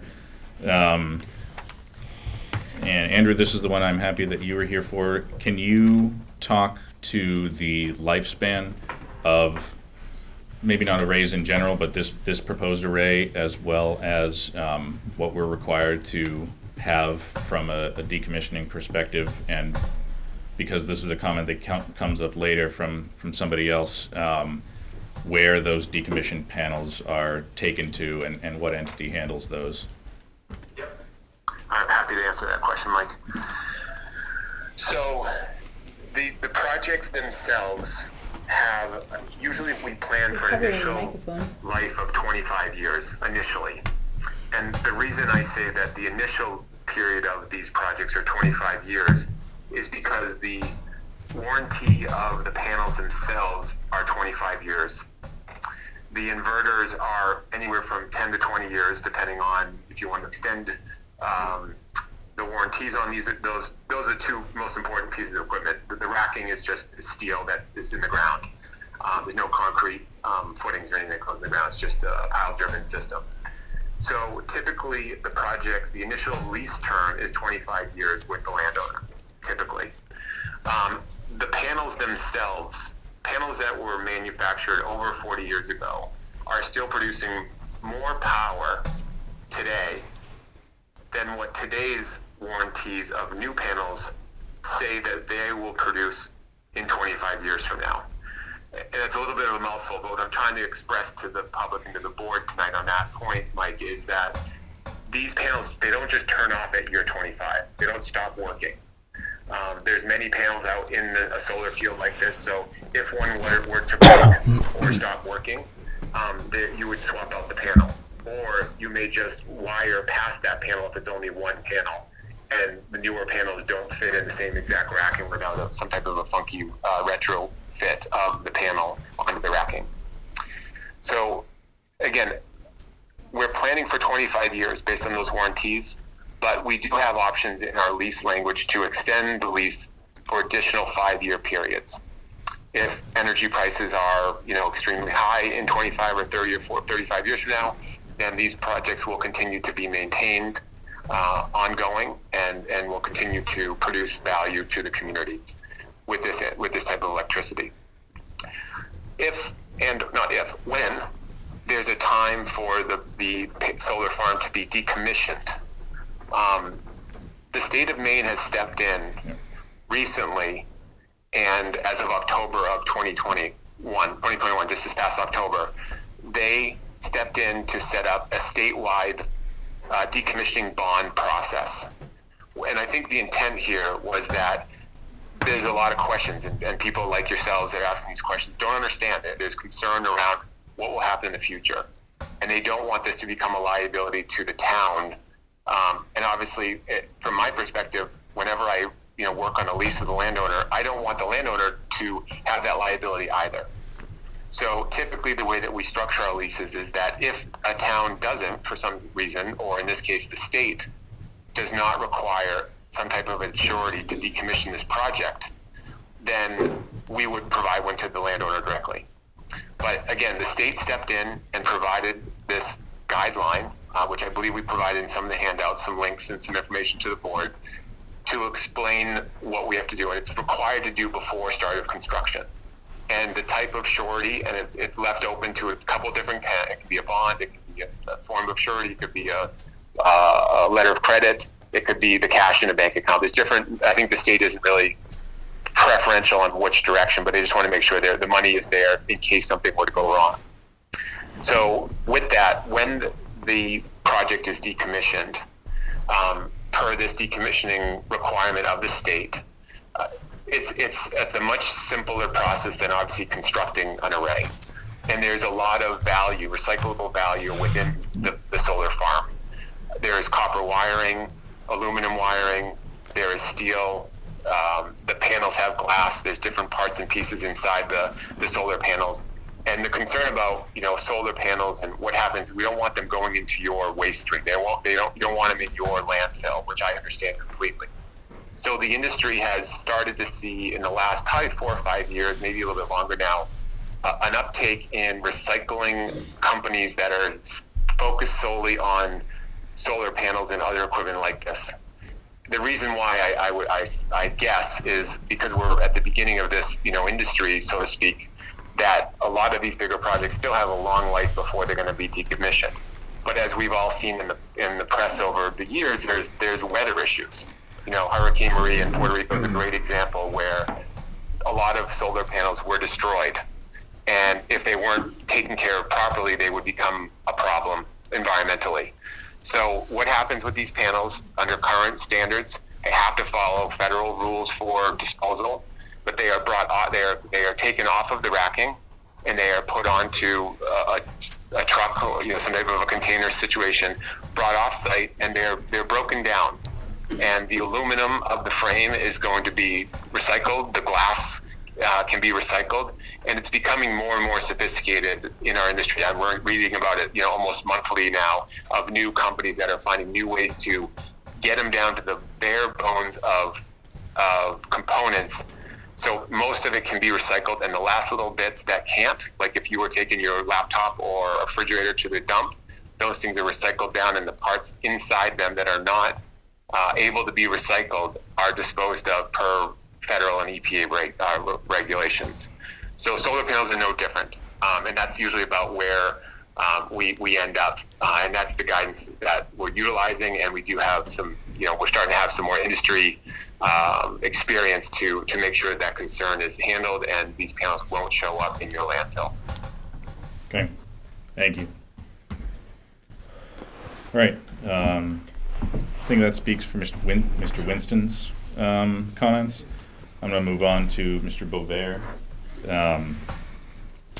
First item was regarding screening to the array, and Jen, you might need to help me. I don't remember the statute offhand, but we're required to vegetatively screen the array in an area that it hypothetically could be seen by an abutting residential property with, I believe, a 6-foot-high vegetative barrier. So by town ordinance, we're required to provide that. And your other comment, actually, your other comment, I believe, was regarding the 3 different entities, which I cleared up. And I think you also mentioned Mike, can you hold on for 1 second? Sure. Just for the people in the crowd. Sure. It falls under 8.37 in our land use ordinance, so that they can look it up if they'd like. Thank you. Yep. 8.37. Yep. The last comment I believe you made was regarding hunting. And I mean, that's something certainly that can be worked out with the landowner. As I said before, the lease premise is only going to be 10 acres of 67. So there's going to be 57 acres that are kept in their state, vegetated or field. But I still think you're gonna see plenty of deer out there. And I mean, I'm not going to say that they can't jump over that fence, but the corridor is situated in such a way that I believe they can still navigate around it. So anyway, that's all I have to say on that one. Question on. No, Can't ask a question. Can't ask questions right now. This is an old Well, business. she said something about land use ordinance 8.37. Yeah. Is the most recent one dated November 2nd, 2021? Because it only goes to 8.36. Possibly. So we don't have it. Oh, is this new? As of November 1st, 21st? Yeah, should be on the one on the website. Do you have a new, did you just print that I took it off the internet. today? Did you take it off the internet or the town website? Town website. So, Yeah, it I should did be too. It's there. So maybe, did you not print far enough maybe?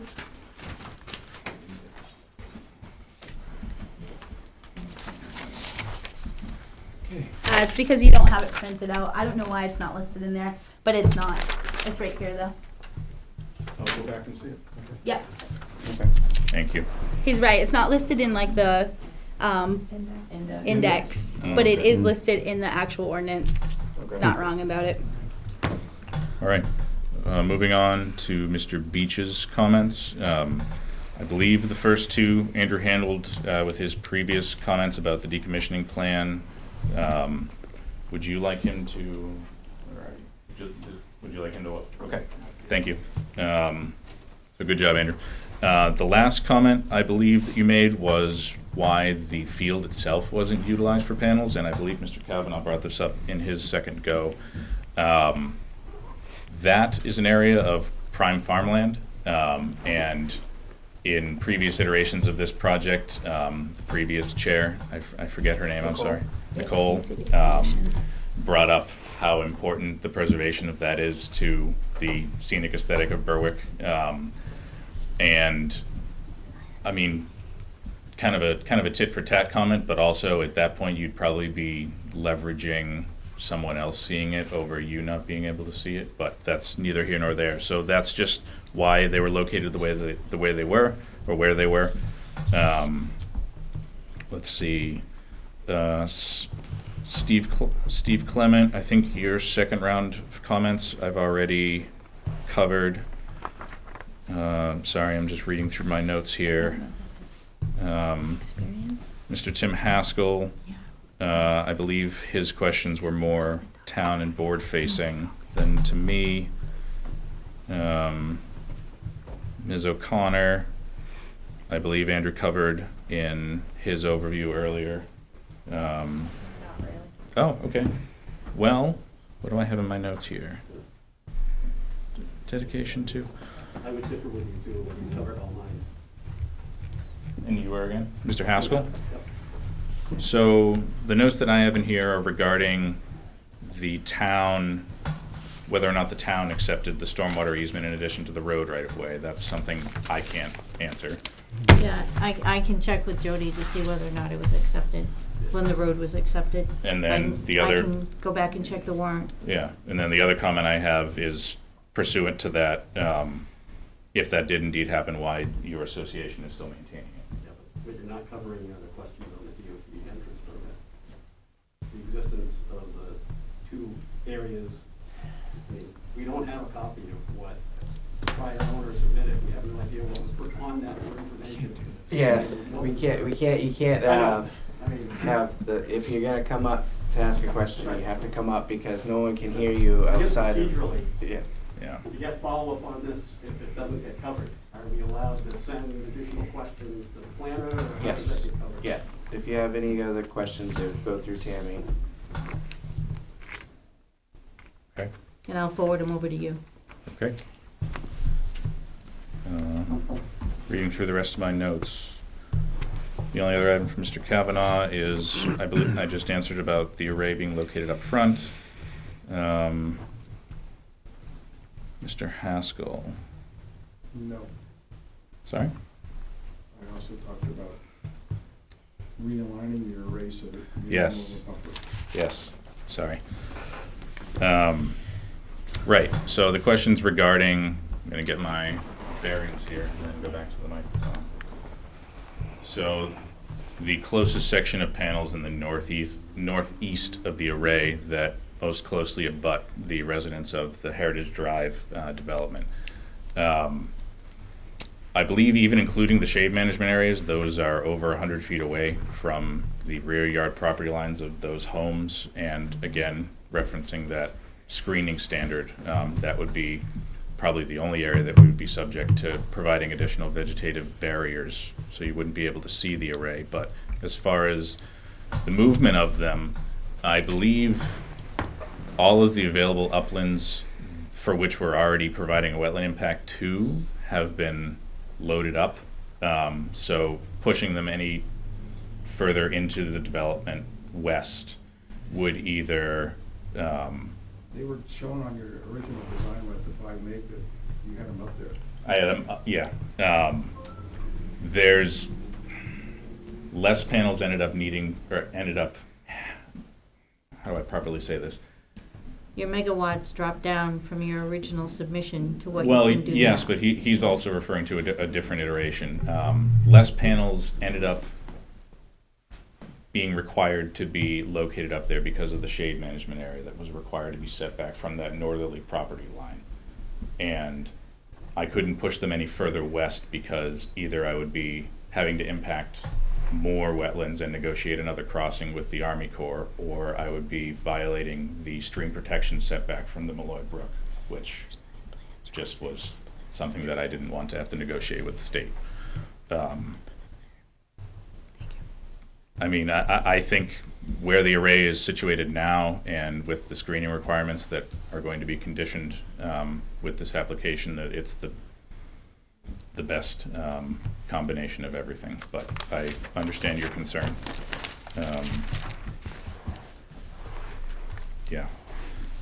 And then Mr. Haskell. What do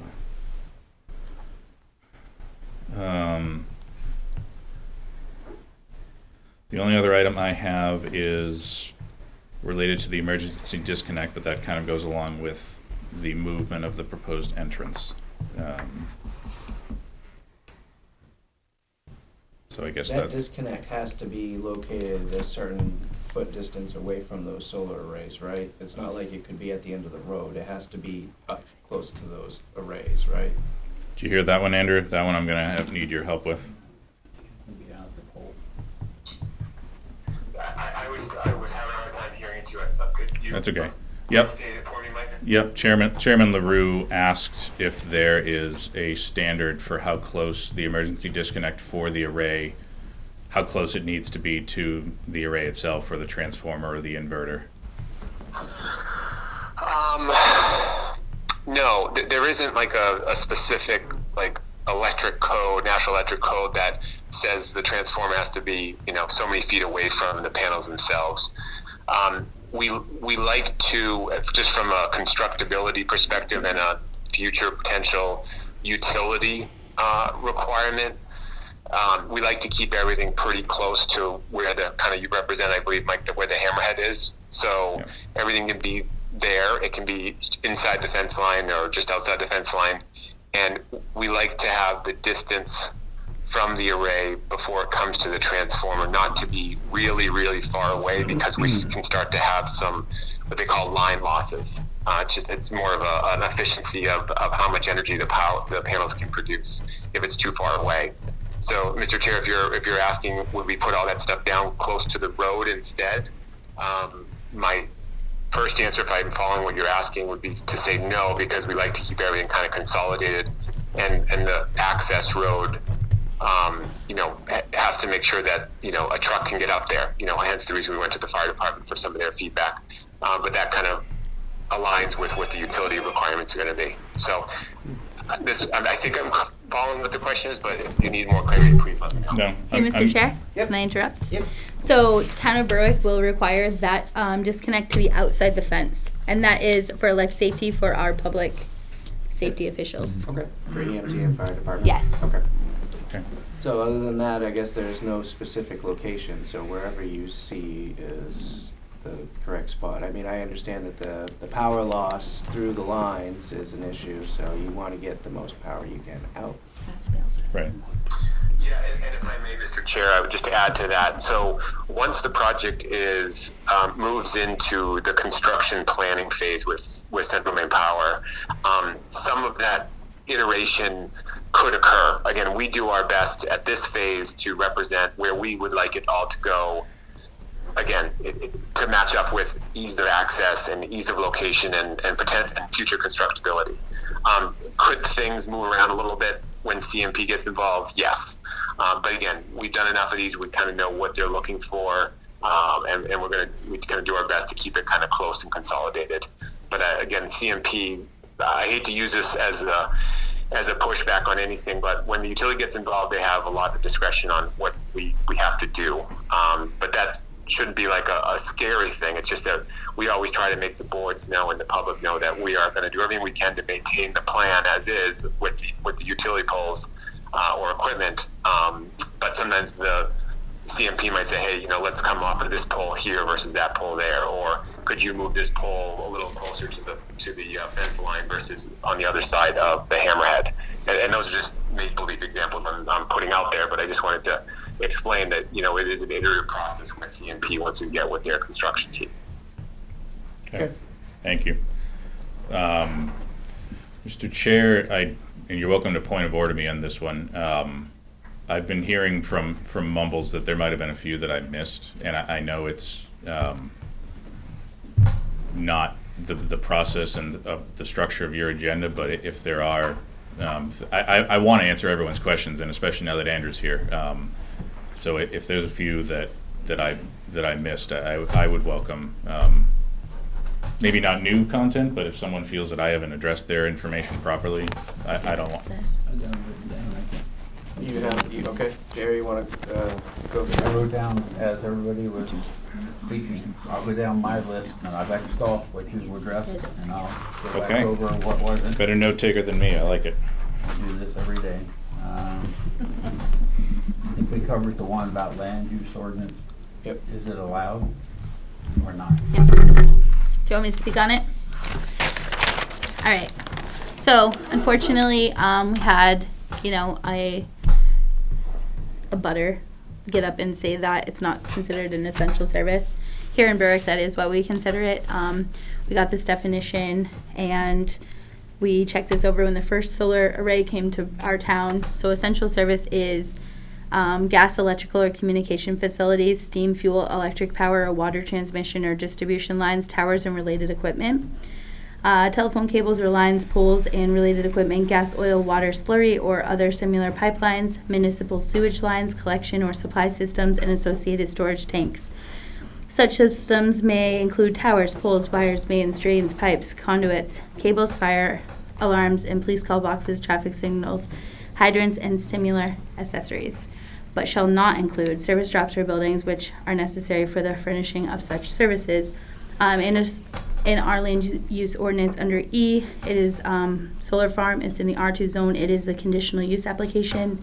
The star next to the C indicates that this use has specific performance standards in Article 8 that must be met. In Article 8, if you go down to 8.37, essential services, number 1, solar farm shall be screened from view by continuous landscaping of plantings of at least 6 feet along exterior lot lines adjacent to residential properties and all roads. That's all we have for it. Okay, and that's all been met with this plan so far? So far. Okay. Thank you. Next thing I had, there was a question about a moratorium. I think that's gonna be directed to That's the towards select board. selectmen. That's not us or you guys. Right. This one, trade Yep. it. Selectmen. When we have our next joint meeting, that will be, I'll make sure we put that on the agenda. Yep. The next question was, what's the direct benefit to Berwick? Was asked. I have that down too. Did you hear that one, Andrew, from And the effects on taxes. Mr. They went Granville, together. the direct benefit to the town of Berwick and their taxpayers? Yeah, yes, thank you. So there's some direct and indirect benefits to the communities from these projects. The first direct benefit to the community is that these are considered community solar projects.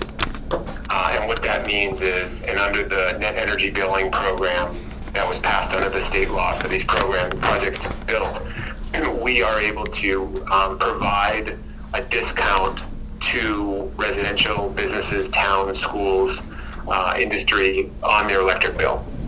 So this project, is of a limited size, but we have not started the process to subscribe, is the term which we use, subscribe people to the community solar project.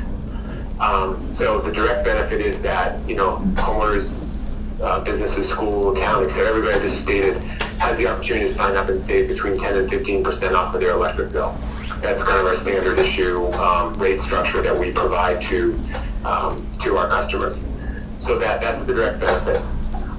The indirect benefits, and sometimes this doesn't really get people excited, but it is a true benefit, and I will always state it because there is value to it, and it's related to any utility upgrade costs. So on this project, there are going to be some upgrades to the lines down the street from everybody, away from the project, based on the original, CMP engineering study that was completed and we signed off on. So we all probably can appreciate that the electric grid is old, and it is getting older by the day, and the lines and the poles are an issue during storms. And what the utility has started to do now, outside of this instance, but as you drive around your town, we notice that sometimes the poles have like a T on top, and that sometimes the power is 3 lines across the top. That's considered 3-phase power. Those lines are not necessary; those are exposed lines. So if a limb falls on them, it can short the lines, and it can, take power out in your neighborhood or your town. They're starting to move the lines to it looks like almost like a hexagon shape, where the lines themselves are insulated, so they're put up on poles. They're trimming back trees to try to create a sense of resilience for the community. I share that because whatever upgrades that are required to a solar project, both this one and any others you have in your community, any of those upgrades are a cost borne by the project, not by the ratepayers. So you're not going to find some, random charge down the road that, these line upgrades or these upgrades were going to be borne by all the ratepayers. It's borne and paid for by the solar project. So that's I would call it more of an indirect benefit to the community. And the last one I'll say, and I always am very cautious about this. Personally, it's what I believe in as a business person. It's why I built my companies over the years to support the Seacoast region. from my original biodiesel company, where I used to deliver bioheat to maybe even some of your homes, and the Green Alliance, which was a group that helped to enhance green-minded businesses to help provide to the communities more like sustainable solutions to the communities. This is a really important benefit to our climate, and regardless of what people think or believe on either side of the climate discussion, this is something that's important. The state of Maine has made some statutory requirements of towns to do their best and their part to support these projects. And it's our job as, in the solar industry, is to do them as carefully and respectfully as we possibly can. I can't sit in front of this board or in front of this public tonight and say I can answer every question, or I can make sure that everybody's concerns are addressed 100%. But I can tell you that we always try our best. Mike has done a really good job. Has worked very, very hard. I know Tammy and some of the other staff members have worked extremely hard to try to get all these concerns out on the table first. So that way, when we were in front of the public, we could address any more small adjustments and make sure that this project is well received in your community. So I would leave that as the last kind of direct or indirect benefit. But the initial one is the financial benefit if people want to sign up for this project to save money on their electric bill. Thank you. Yeah, I just want to take it a step further because he obviously didn't touch base on property taxes. I know Mr. Winston asked how is the property taxed when it's a solar array. Town staff wouldn't be able to speak to that, but I would encourage Mr. Winston and whoever else has that same thought or question to go ahead and email our town assessors, and they would be they can talk all about it and they can explain the whole process. Thank you. I had 3 items I circled. You answered it, but in my mind, I think it's an important item for all the abutters. It was the sight lines, too close to the property line with the array, and provide more of a buffer zone. You answered them.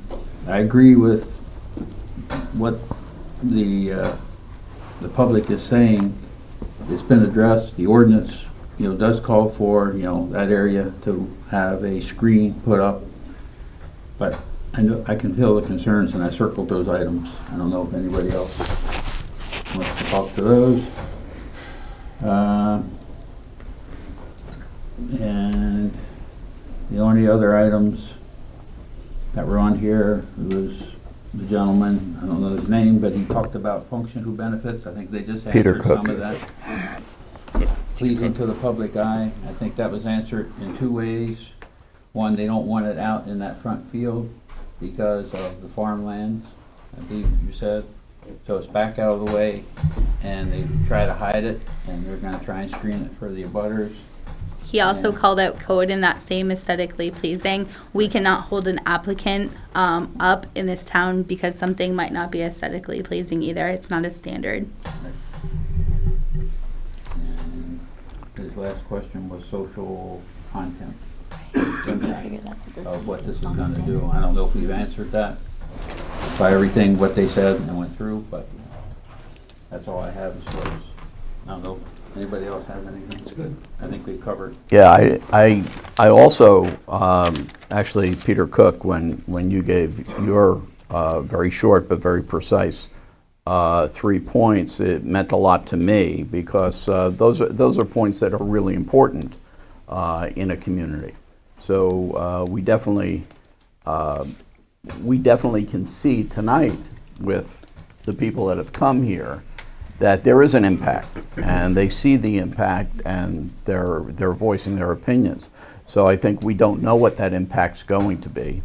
We're going to try to mitigate it as much as we can, or that we're allowed to legally and under code. But I just want you to know, and want everybody here to know, that when I did the site walk, one of the things that I mentioned, I think I mentioned it to Mike as well, when we were doing it, is that when the leaves fall, then if we don't have some permanent vegetation that is covering the sight line from the back of those abutting houses, we're going to be able to see those arrays. And that wasn't what you signed up for when you built those houses. So that's important to me. That's very important to me. So, so I'm really concerned about that impact on the abutters, and I'd really like to see something done that's significantly more than 6-foot arborvitae.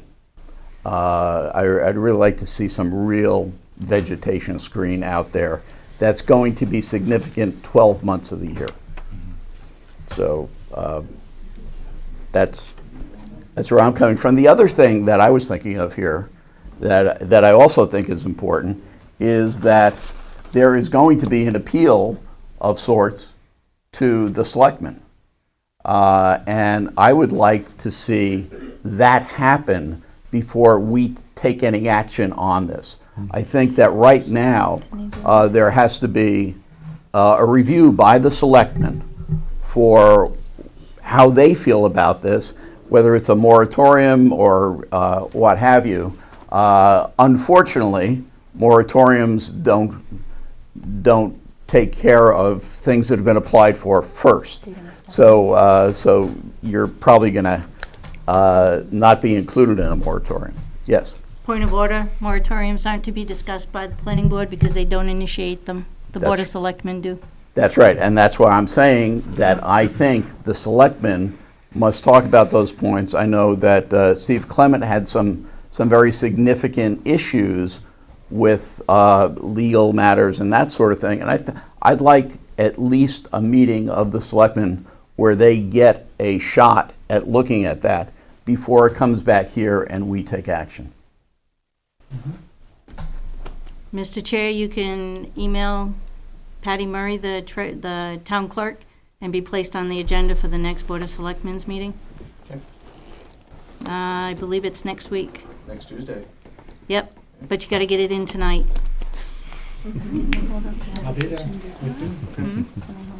I don't think they can, I don't believe you can hold up the application to do that. Yeah, But you at can. least, at least the concerns are being addressed going forward. Yep.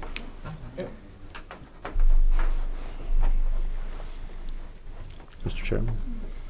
I just want to say something about the screening. I agree some point to what you're saying, Paul, with we definitely should think about something that's 12 months out of the year.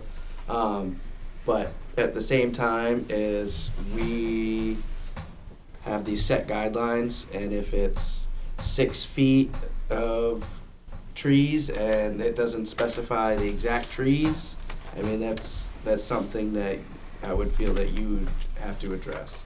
You get to pick what you're putting in there. That's not something that we really get to pick. Jenny, you have that section in front of you, right? Yes. So 8.37 states, I'll read it again. Essential services. Solar farms shall be screened from view by continuous landscaping of plantings of at least 6 feet along exterior lot lines adjacent to residential properties and all roads. That's So it the has to be only. at least 6 feet. Yep, but it doesn't specify what it is, so we can't really hold them to it. Am I to assume that 6 foot is 6 feet high? Yes. Okay, so typically, It's funny it what doesn't say that though. what we've done for other developments like this in the past, or where vegetative screening is required with a non-residential use, abutting a residential use, would be arborvitae. To your point, it's evergreen. It's that way 12 months out of the year, and towns specify usually 6 foot on center, 8 foot on center, and what we've done for situations in the past where screening that sideline is of importance would be a double row offset.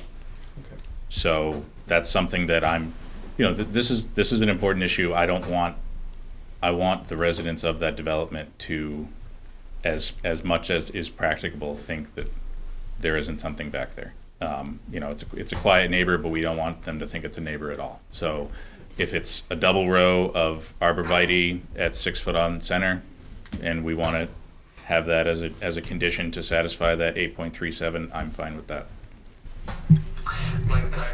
Sure.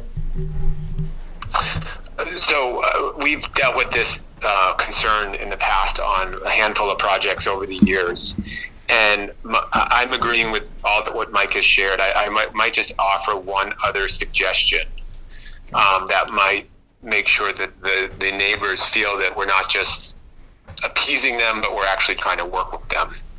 And what I've done in the past with projects is, instead of putting on a plan a set of trees that meet a specific definition as what was just spoken by everybody right now, my suggestion would be is that we have a plan, as Mike stated, and we follow the details that this town has put forth, but we decide to do it after the construction is complete. And the reason I say that is because I have seen situations where we specified, this many trees in this type of a setup, and on the plan and in the bubble, so to speak, it all kind of makes sense on paper. But then after the construction's done and the undergrowth that is there between the buffer between the butter's property and out to where the trees are not cut anymore, and in this case, I think Mike references about 100 feet of trees that will not be cut from the closest neighbor. What I've suggested we do is that we go out there collectively with the planning department and we look from the neighbor's property and say, okay, back when we did the planning board meeting, we thought we were going to put it right here. And right here might be exactly where it should go when the construction's complete. Or we might realize that we should have pushed it 10 feet or 20 feet to the left or the right. And if it's in the plan and it's set and we don't have to change it, per the conditions, then we haven't solved the concern that the neighbor has. So I might suggest to the board to address the concern that we do it being proactive, in the reverse though. Like we wait and we make sure that we get the project and the trees cleared, and we look, because there is underbrush that will create a natural, buffer anyways. So let's get it built. Let's see how much of view there might be, and then let's address it. So that way, to Mike's point, it's a quiet, friendly neighbor that you may not even know is there after the first year of growth. So that might be my only suggestion. I don't have any concerns about what is being discussed, but I just thought it'd be a better approach, so we make sure it gets done and done right, instead of having a butter come back and be like, I really wish we pushed those trees 20 feet to the left instead of where they were put in, before construction was complete. From a planning board standpoint, Mike, you can put the conditions of having the tree on the plan or not. That's up to you. From a code enforcement standpoint, they would not be given CO to activate their solar farm without all the trees in place, so they could wait. But that's really up to the planning board whether or not they want to see that on the plan or not. So that being said, would it be better for us to take a look at it after and decide what the screening should be, how we deal with the screening with the trees comparative to now, where, like they said, because it's all wooded right now. They're going to cut down a bunch of trees in that area except for leaving that buffer. So if we went to those properties and looked, and then we could assess it after that. It's a pretty mature stand that's back there in certain places, so I do think there definitely will need to be holes that are plugged, but I mean, I'm sorry. Land's not flat. No. So you can have a 6-foot buffer, but you have an array that's sitting on a knoll. Yeah. So you're gonna have to talk in the microphone, and there's only one person No, I talking right understand now. that. It's just an observation of where this discussion's going. The proposed pattern that I demonstrated, or that I alluded to, we can have on the plan, but perhaps placement of which would be subject to a post-construction survey.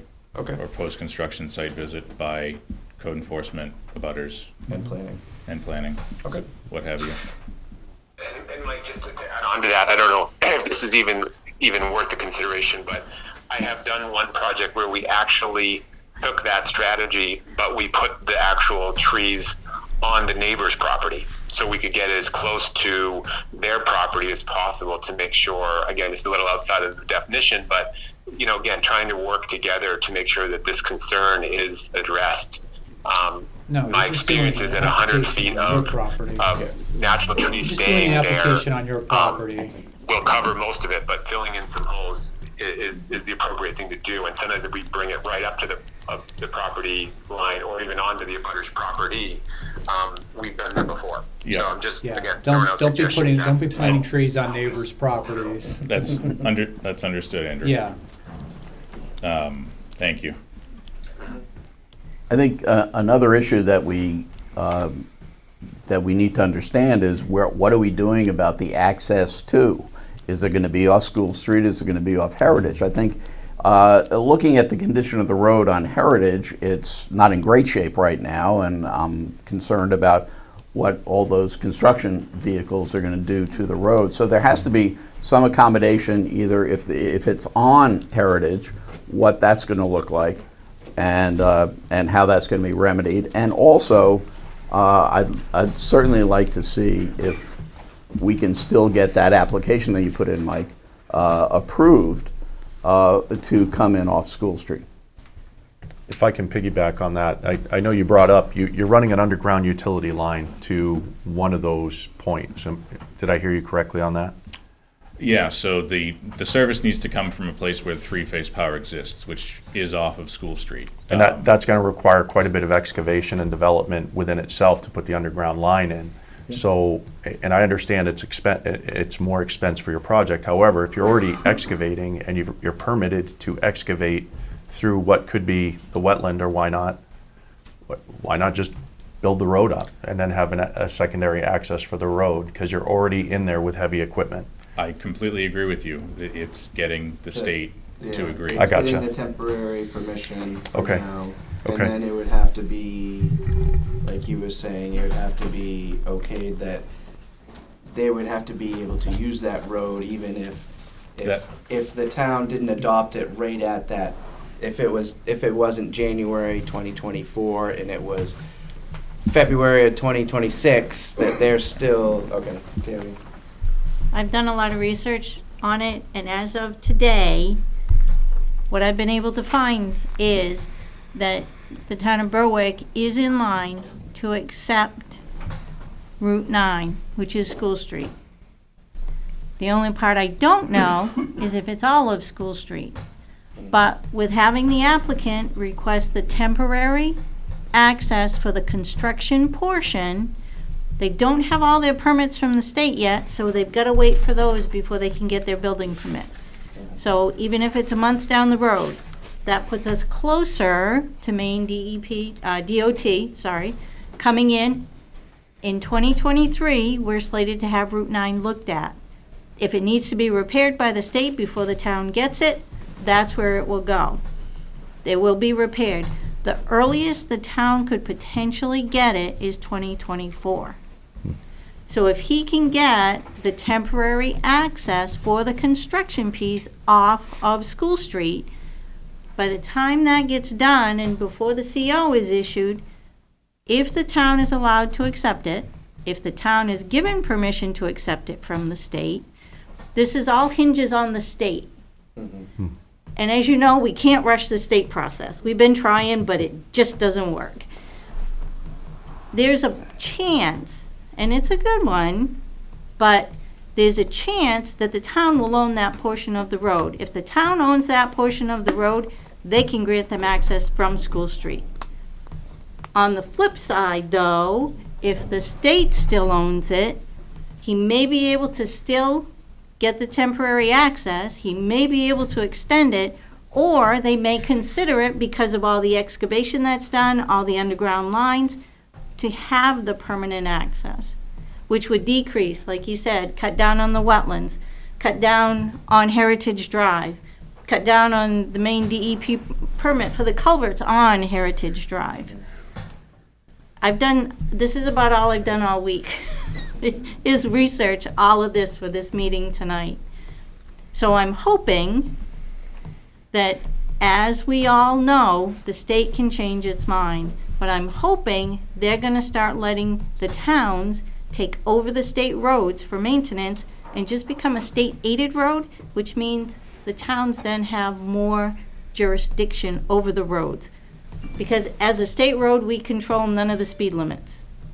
That all comes from the state. We can attempt to ask them to reduce it, but when they come out and look at it, they make the final decision on it. So instead of taking the speed limit down, ultimately, it could potentially go up. And I know that's something that people had on the sidewalk mentioned, lowering the speed limit on School Street.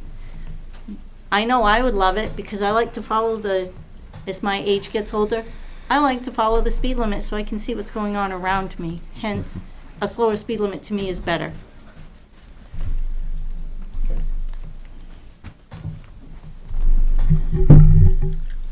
If I may, sir.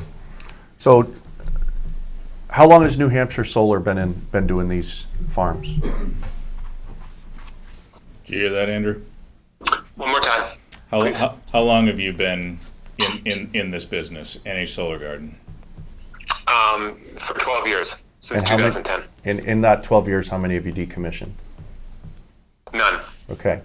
And We're that is we're not at the end of life yet, because and I like I believe- was sharing earlier, you have to get out to 25 or 30 years before you can decommission these systems. Absolutely. And I know I've asked you that question previously on another project, but I'm asking that for the benefit of the townspeople that are here, because it's a genuine concern of theirs. And as somebody who's a lifelong, and I intend to die here in Berwick, it's a concern for myself as well.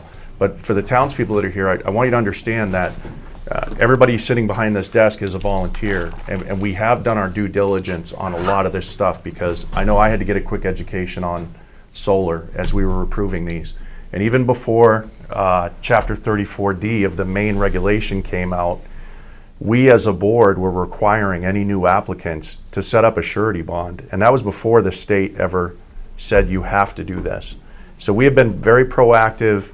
I know we did, as a group, we did a lot of research, and a lot of the bad info that I've seen on solar is based on solar programs in the UK in the 80s, and it was a mess. And solar technology has improved, but I want to give you some assurance that we as a board have done our homework and have asked the hard questions and are holding their feet to the fire as far as the decommissioning plan. The biggest concern for me as a townsperson is how many people in this room are on well water. Okay, the solar panels are full of lead and cadmium, right? So I don't want that in my backyard. I don't want that in my well water. And we have talked about, and I believe you brought it up in the last meeting, Paul, was as a condition that the disposal is done out of the state of Maine. I don't know if that made it into a condition because I've missed a few meetings, but I think that was brought up as a condition, and I don't know Yes. where that went. Yeah, I think we had, I think as a board, we had decided that we would follow the state of Maine regs on this, but overlay some of our conditions as well onto it.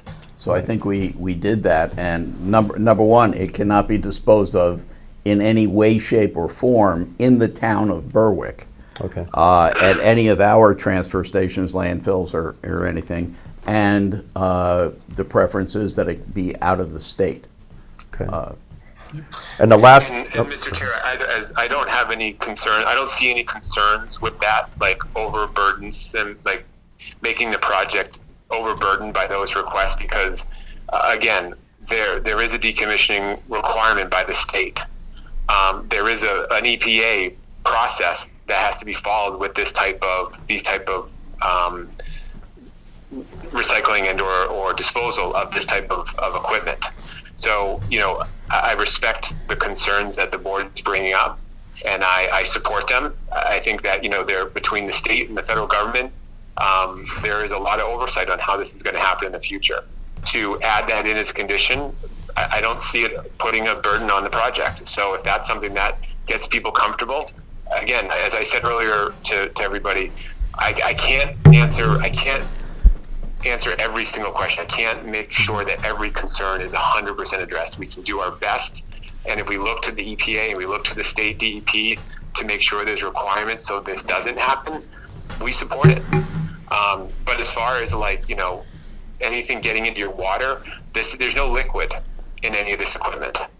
So, It's the heavy metals, again, this was brought to me by, and Mike, you might be able to speak to this more with your background. Again, unless there's a lot of liquid and there's a river nearby, then that's a fair concern. But remember, these are all, these components are not, whatever would come out of it wouldn't go anywhere. The And if something interjection, broke- Andrew, the interjection was heavy metals. Exactly. So again, those heavy metals are not coming out of the panels. The panels are in between a pressed glass system. So if a panel was broken, some kids went out there and started throwing rocks at the panels. First off, it'd be a trespassing issue, but other than that, we would be getting alerts. So all the panels and all the inverters are remotely monitored. So that way, if anything were to be broken or stop working, we're notified instantly and they're repaired instantly. So it's not like these systems are left out in the field and nobody's monitoring them, and there's no maintenance on these, because they will be maintained a couple times a year. I think, Mike, you might have probably brought that up earlier on the maintaining of these projects. But they're being monitored 24/7, 365. So I just want to make that point so the board understands this is not just a bunch of panels out in the field that are never going to be maintained. You might find out 10 years later that there was an issue. Everything is monitored in real time. And again, the state and the federal government has pretty strict guidelines of this stuff not just ending up in a landfill. So, and that is only going to get better, because as we all are seeing, there's so many of these projects being built all around the world, and they're getting bigger and bigger in other parts of the country. Much 50, 100 times bigger than these projects that we're seeing in New England, in other parts of the country. So this is a fair concern that I know that everybody in the industry is working towards, so it doesn't become a contradiction to what the industry has started creating, which is a form of clean energy and to help the earth heal, not die off quicker.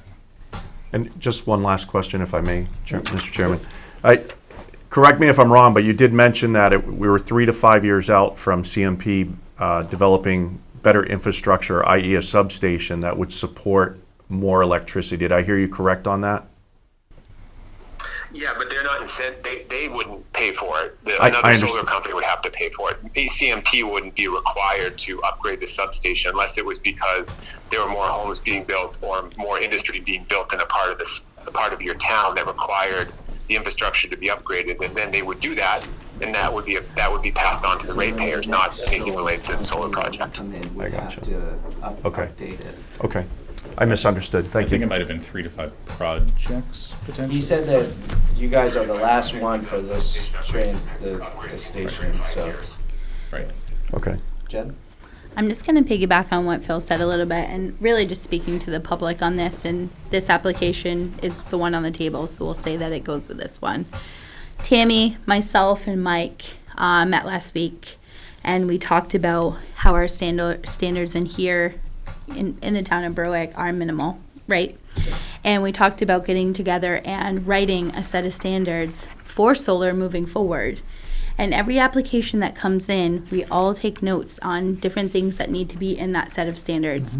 I just want you to know, everyone here, that no one here sitting in front of you on the board, staff member, or this staff member, really has an opinion whether it should come in or shouldn't come in, because we don't work on opinions or feelings. We can hear you. We do hear your complaint. Like, I don't even want to call them complaints. They're concerns. We hear you. We want to be able to help you, but we do all work on facts. So we have our land use ordinance that we can work off. Let's just use Mike as an example. Say Mike did not like solar, does not want it in our town. Sitting there as a chair, he can't do anything about that. He has to only work with what he has in front of him for a set of guidelines and rules. The only thing that they can do is take all your concerns and put them in the findings of fact. What they can't do is make a findings of fact more stringent than other projects, because there's a room full here, and maybe before there wasn't a room full on other projects. So I really just want you guys to hear us on that, and I also want you guys to know that we are hearing your concerns. We're human. I mean, you guys know, some of you know us personally, we're human. We do feel bad, but that's not why we're here. We're here as a group of volunteers to say, hey, they're bringing an application in front of us. We have to approve it or we have to deny it based on XYZ because it's in front of us. And if we approve it, here's the findings of facts that we're going to hold them to the fire on. And I can tell you, as the town code enforcement officer and as the town planner sitting to my left here, we do hold every applicant that comes to the planning board to the fire.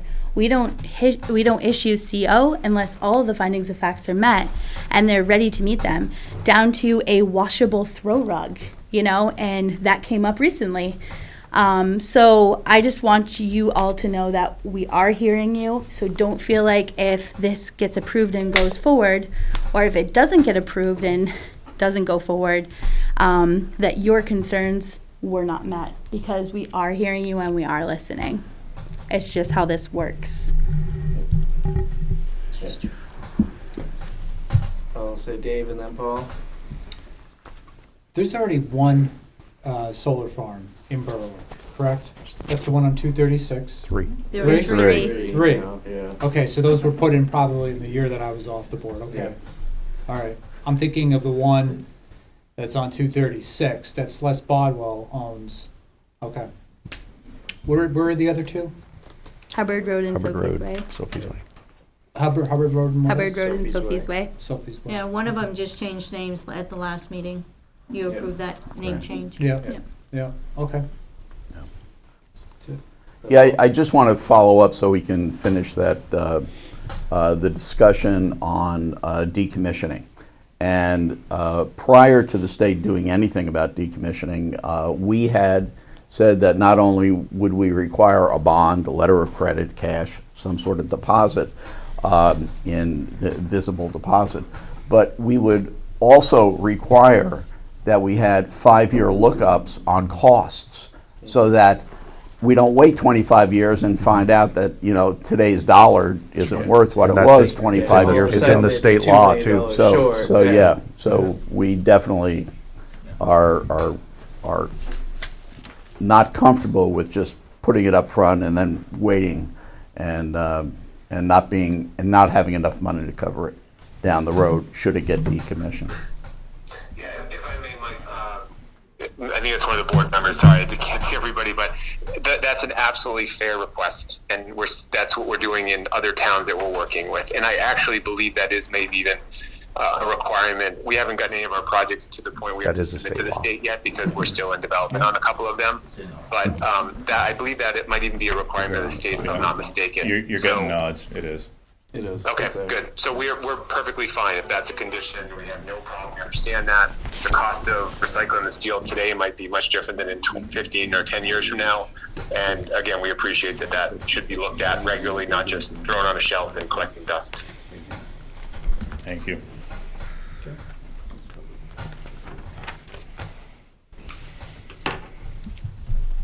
Anything further? Nope. No? No, that's good, thank you. So, Thank you, Paul. I guess the biggest recommendation is the temporary construction access from School Street. Yep. I mean, that was the biggest concern. I think moving forward, if we could try to get that and get it off of Heritage Drive, it would alleviate a lot of. Yeah, and that's, I would love for that to be 15 years. the way The that we go. right, Yes, right. and As long as the Ju- state just- sees. right, it. just like Yeah. Tammy said, we can't push the state process, but you know, do the If you're in there anyway and you have to excavate to run your in-ground line, what, other than the access to the road, what is precluding you from you're gonna have to put something in there to get heavy equipment out there anyway, correct? Well, like logging trucks and. You're gonna have to get heavy equipment out there to where you're digging the trench, correct, for the ground power supply? Sure, but the avenue through which that trench would be dug depends on where our access is coming from. Right. You know, Gotcha. if that temporary access gets denied for whatever reason, then everything's gonna have to be sequenced through the other means of access that we have. But, yeah, I mean, I would, like I've said all along, I would love for everything to come through School Street for all of the reasons that we've enumerated. It makes things a lot easier. It's just getting all players to agree. Right. Now, can we condition that? So they have to try to go through that first? Recommendation and condition number 1, the applicant shall request a temporary construction access from School Street to complete logging and construction of the solar array. If no access is granted, then the access off of Heritage Drive will be utilized unless an access is granted from School Street at a later date. And during construction of the solar array, no parking of any vehicles on Heritage Drive is permitted. And no construction of the solar farm is permitted during the last week of February until the second week of April, hence our current conditions with the spring thaw. That way you take and protect Heritage Drive, you protect School Street, and everybody in between. Right. So those were some of the ones that were added today. I tried to get everything together before I wrote this memo so that we could try and cover all the possible and still be fair, follow the codes, follow the regs, follow the state requirement, hence the very first one. So the state is what's going to be heavy playing on this. Yeah. And I think But there's no reason to take and delay whether or not you approve or deny it based on a state. Before they can do anything, they've got to have all their approvals in place anyways before they can walk in and get a Because building also permit. on your conditions, there's no permit to access the lot from Heritage Drive will be granted until the town has a copy of the DEP permit for the project. That is Yep. correct. So at that point, we wouldn't even allow it until Right. that isn't, yeah. What's the timing on that? DEP permit. Well, they have statutory review periods for new permits. For the stormwater management law permit, I believe that review period's 60 days.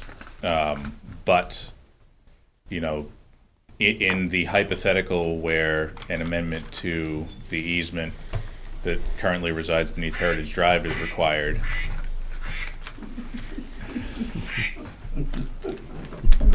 Wildlife. there's no statutory requirement for, or there's no statutory maximum review period for amendments. So I couldn't even fabricate a guess. I missed it through the plaque. Say again? Could you repeat that? I did miss it through Sure. the phone. Yeah, so for the new permits that are currently applied for this development, the longest lead time of which is our stormwater management law permit, which has a statutory requirement of 60 days. They have to review and provide comment within that window. But in the hypothetical where in some part we have to utilize Heritage Drive, that would require amending the existing DEP permit for the roadside swales that exist in that easement. There is no statutory time frame for amendments. It basically is whoever's desk it lands on, they have a bunch of statutory obligations that they have to get through, and then they have a pile of amendments. So it's just time permitting, and It could take 6 weeks, it could take 6 years, I mean, in theory. I went through one right at the start of COVID for a project in Wells, and it was a very simple material pipe change on a couple culverts.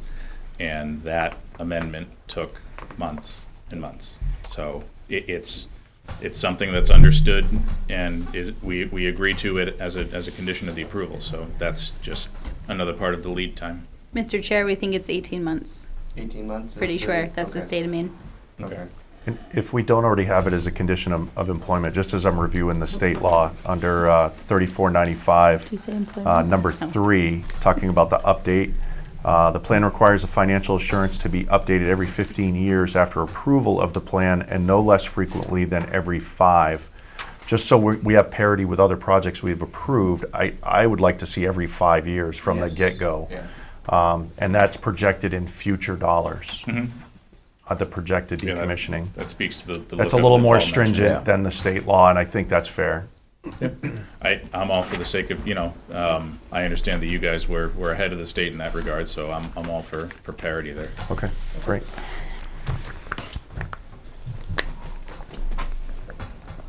Yeah, I'm just still a little, on the fence here. Yes, you have, and thank you for that, applied for entrance off School Street. But we still have a private road here owned by the community members It's a that- town road. It's a or- town It's a road. town-owned It is a road. town It road. is a Oh, I thought it was town-owned road. it's not a private. It was, and Formerly. then the town adopted it a couple years back. Got it. as All right, far as I all know, right. yeah. In any case, I would like to see something about, Steve Clement, what year was it adopted? 2007.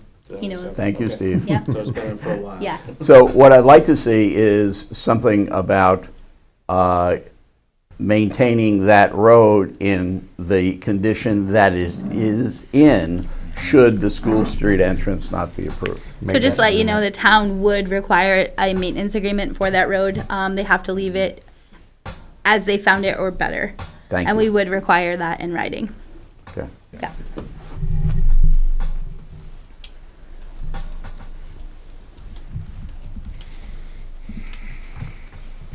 And there are inspections done before, there are inspections done on the road by town members, whether it be with the planning code and the Department of Public Works, because it is a town road. Pictures are taken, they're put into the file, they get a copy, we get a copy. So if anybody has any questions, before the construction starts and then once it finishes, and you can set a condition that once it's done and everybody's gone out and signed off on it, it has to be repaired within a certain amount of time. If it's not done in the wintertime, though, they can't get asphalt to get the road fixed, so it's gotta be, you've gotta take into the consideration the time of the year. Also, when you put a condition of a road maintenance agreement, Tammy will correct me if you can't do this, but I think that it needs to be in writing also that during construction, if anything happens to the road, it will be repaired before the end of the project too. That way that everyone who drives that road has a safe way of travel. Right, because it's a life safety issue. Correct. And we're dealing with it right now. One thing we kind of need to readdress is the screening. What do we want to do? Do we want to set a set, or do we want to set like the staggered arborvitaes and then look at it, or do we want to just address it after the construction is done and then we go from there? Well, according to what Jenny shared, it sounds like they can't use the facility until they've met the letter of the law. So if we delay that, that delays them, and as long as they're agreeable to that, it matters not to us. But I think for the benefit of the abutters, it would be better to have the project completed and then have them go in and assess the vegetation need and what it is, with the understanding that's probably going to delay you guys being able to go live, as long as you guys are in agreement with that. Can we just reword that just a little bit? It wouldn't be on project completion. They would be up and ready to energize, but they wouldn't be able to energize until the screening's in place. Correct. So I just want to make sure that Right, I just I I just guess want to how make I sure that was- everybody knows I guess that how I was saying it is, do we it's not want completion. to just say, put it on the plans? Or do we want to address it later to make sure that it is adequate? I think to answer the concerns of the townspeople that are present and myself as a member of the town of Berwick, I would like to see what does it look like upon completion, and then, hey, we got some eyesores here, put in some more vegetation. That's an opinion, but how does the rest of the board feel about that? I agree. Okay. I agree. Okay. All right. But I think to make it easier for Mike, can they put it on the plans with the clouds, with the note saying, this is our initial, it will be subject to change once. as a board, you guys can condition that however you'd like. As code, I can't. I can just make sure they're in place and it's properly screened before CO. Okay, so yeah. I think something should go on the plans, but Right. with the condition that it will move according to, Okay, is that? I can take a crack at it and. you know what I mean? Okay. Yep. Yeah, that's similar to how I expressed earlier, Yes. like my proposal Yeah, for. it's just that we didn't have it set yet, so No, we I- had, I understand. now that we're finalizing Yeah. that, so, okay. Nice.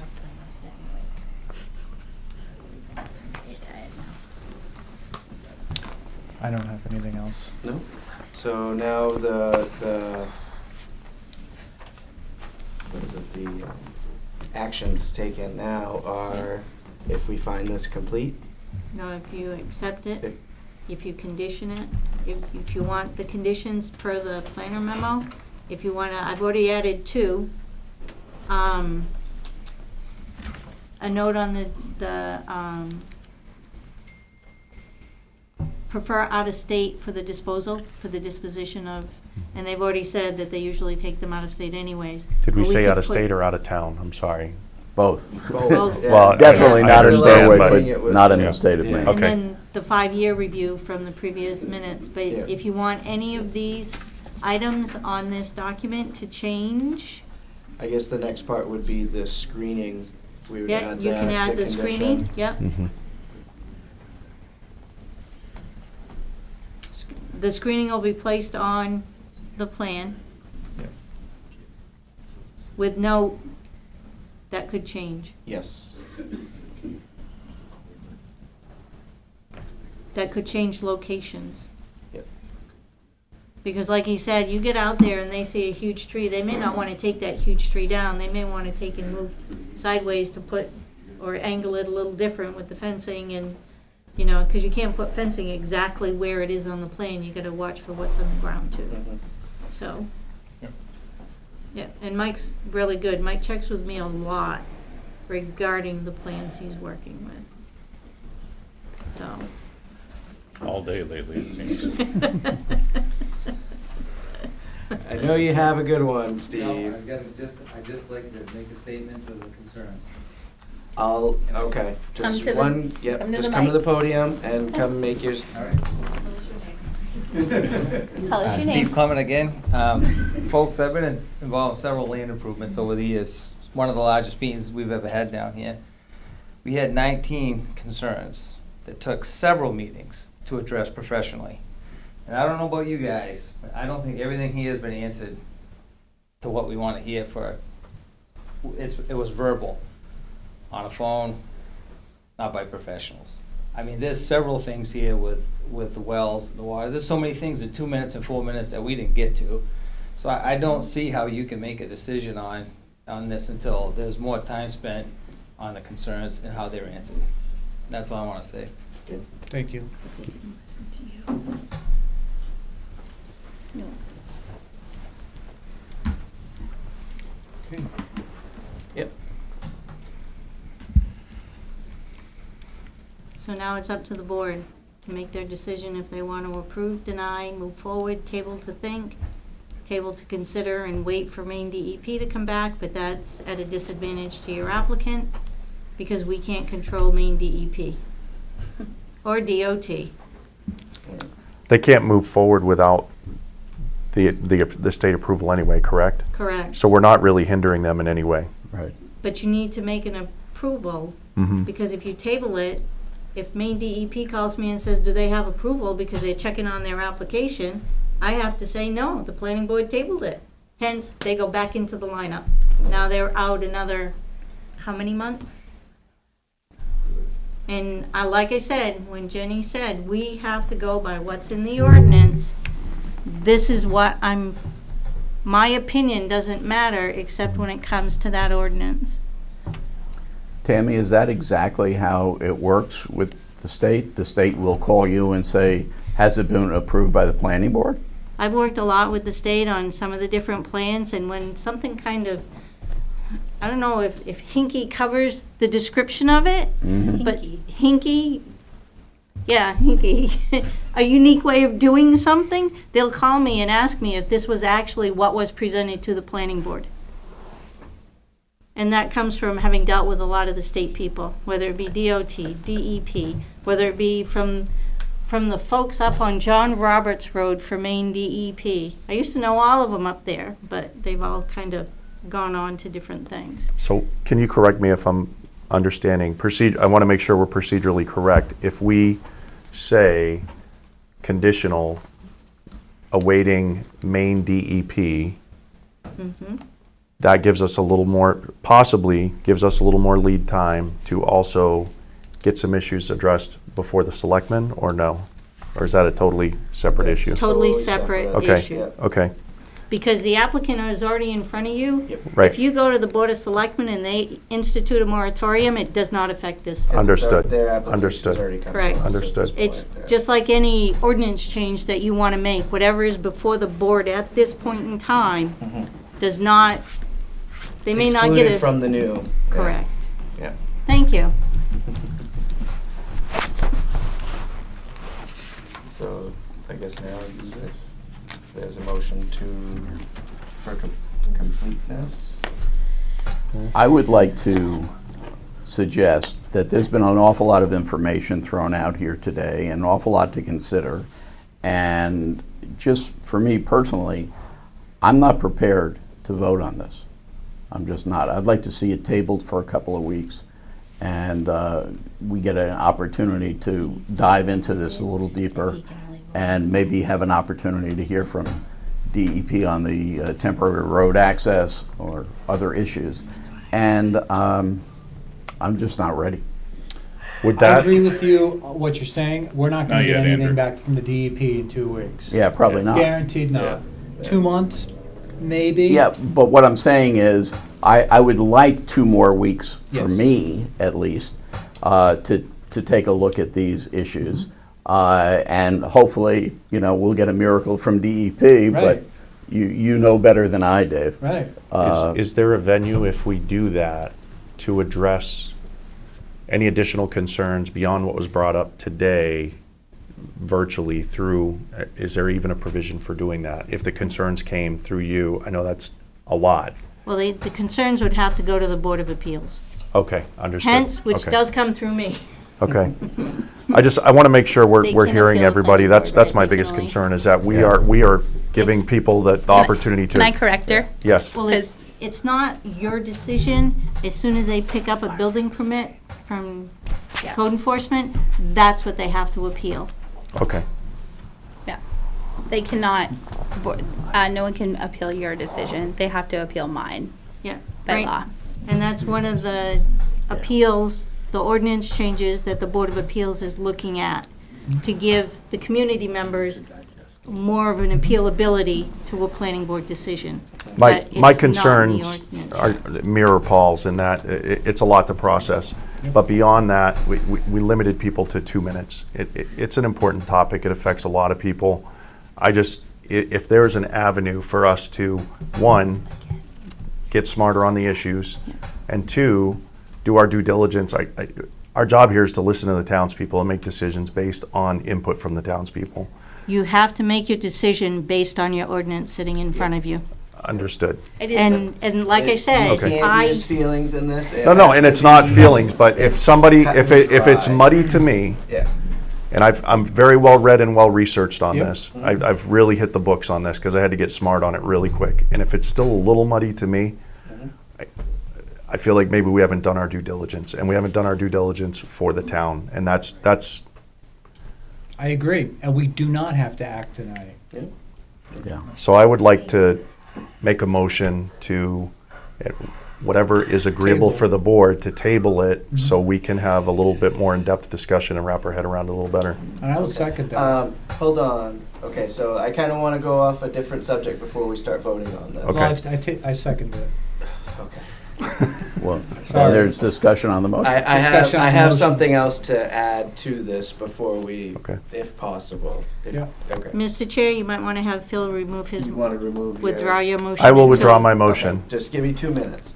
We're What, gonna hold you to that 2 minutes. okay, that's fine. What does the town have to protect people's water? Like in all these things, what does it say that we have to protect the runoff? Go ahead, Is Jen. it just the stormwater plan? That's part of it. That is part of it. Well, But Maine, then when what Maine protects the DEP. neighbors from possible chemicals getting into their water or into their land? You had a hydrologist do a study on the property. That hydrologist study will be able to address. Well, what's there right now, right? But what happens? Right, but they can tell you what kind of soil is there, Okay, so what type of filtration system is there, and I believe his report is very well written. Yeah. And if I may, part of this tier of stormwater review from the state not only requires a reduction in peak runoff volume, it requires an attenuation in water quality. So the stormwater best management practices that are deployed for this development are not only to have less equal or less runoff leave the site from what's there in the existing condition, but also to have the water be of a specific standard of cleanliness to the standard of the state. So my question to that is, who would be testing that, and when would it be tested? Could it be tested at periodic times? It's so the BMPs exist because they're designed in such a way that either the filter media, or depending on the soil types, the size of them, all handle that naturally. And the way you maintain that would be to maintain the BMP, either if there's a filter media that needs to be replaced, or if there's mowing that needs to happen, or if the grades and the side slopes and the substrate need to be maintained biannually, twice a year. Okay. Yeah, that's all built into the permit that we would be receiving. Okay. I mean, it kind of answered it, but like my concern would be further down the road. Let's say 15 years from now, what's to say that something leaks and it inhibits some part of the water right there, and then it goes into a well. Like, I'm just saying, like. About from how like liquid versus like solid states of material having moved, because again, the experience I have with some of the other engineers I work with is, unless there's a liquid that can move down, and the wells, there aren't many dug wells anymore in the area. They're all artesian wells. So if there was liquid, this is a liquid system, then that would be a fair Yeah, they put him up to the Okay, microphone. put him up to the microphone. Oh, I'm sorry. And I want to make sure that we have an opportunity to have an expert chime in on this, so we're not all guesstimating on what we think could happen without some clarity from somebody who has experience with how like geology and other components like this. Yeah, I mean, that gets into aqueous geochemistry, and I don't want to put people to sleep, but no. I guess what I'm coming to is, what is a secondary protection for the people around? Does he know?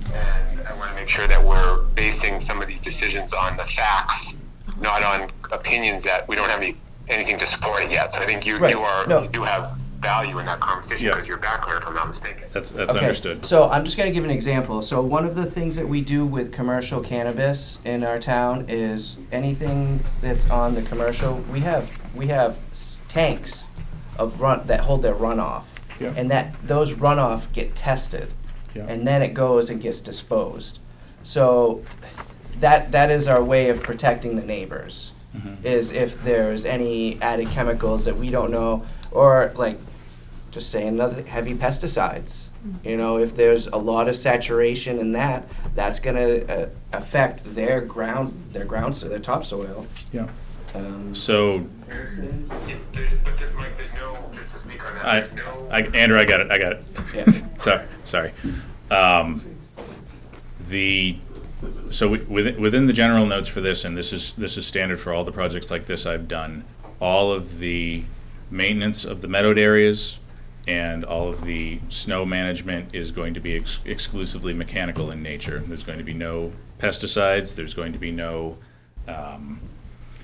salts that are used in the wintertime, and the plant species that are used are native to the area. There isn't going to be any invasive cross-pollination. Not that that's really a water quality concern, but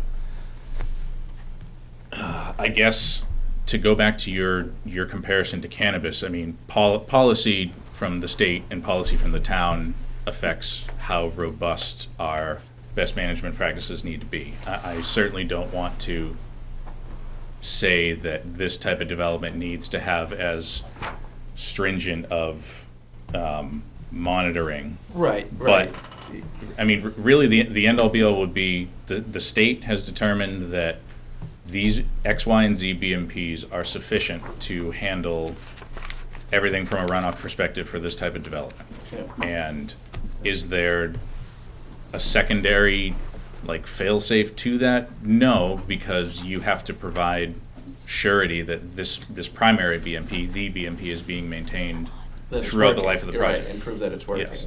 There's a operation and maintenance program that's included in the application that the contractor, whoever's maintaining the site, once it's up and energized, will be held to. So, actually bringing up another issue with surety, I mean, we're requiring surety for decommissioning. Would it be within the realm of possibilities for the abutters who are on well water that there is a separate, because you guys seem pretty confident that there's no possibility of contamination.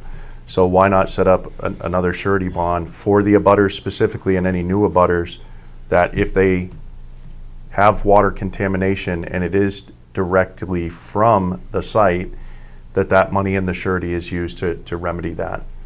And if you don't need it, you don't need it. It's profit for you guys, but it's a sense of assurance for the abutters that they're not going to have water quality issues 5 years, 10 years from now. And if it's a non-issue for you guys, then and also it's not an just unreasonable request. As a follow-on to that, Phil, if we then have a baseline water test for each of those wells at the beginning, then Right. we'll know where it is down the road.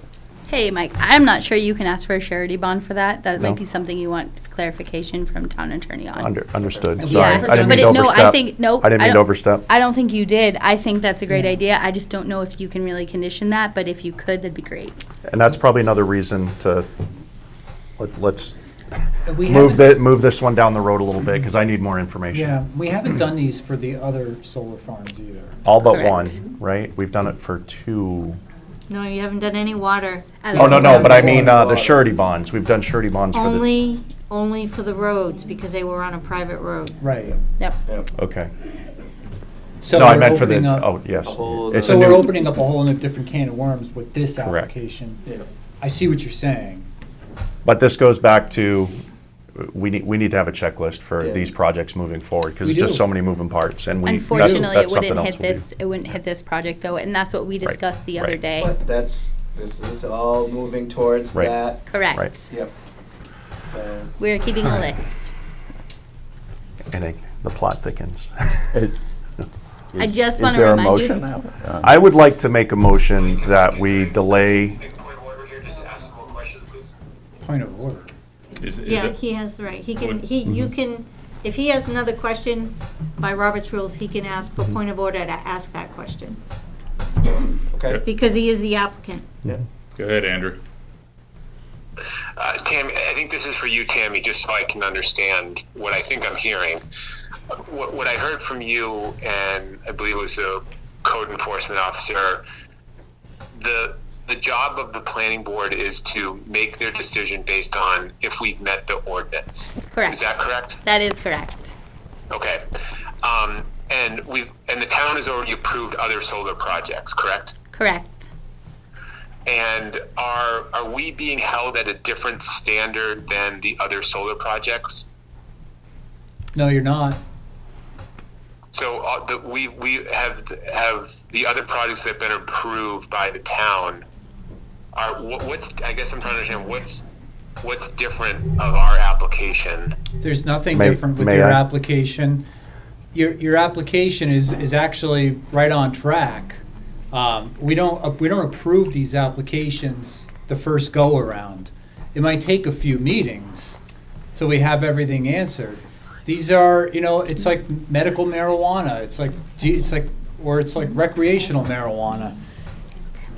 It's taking us a while to wrap our head around how do we deal with this.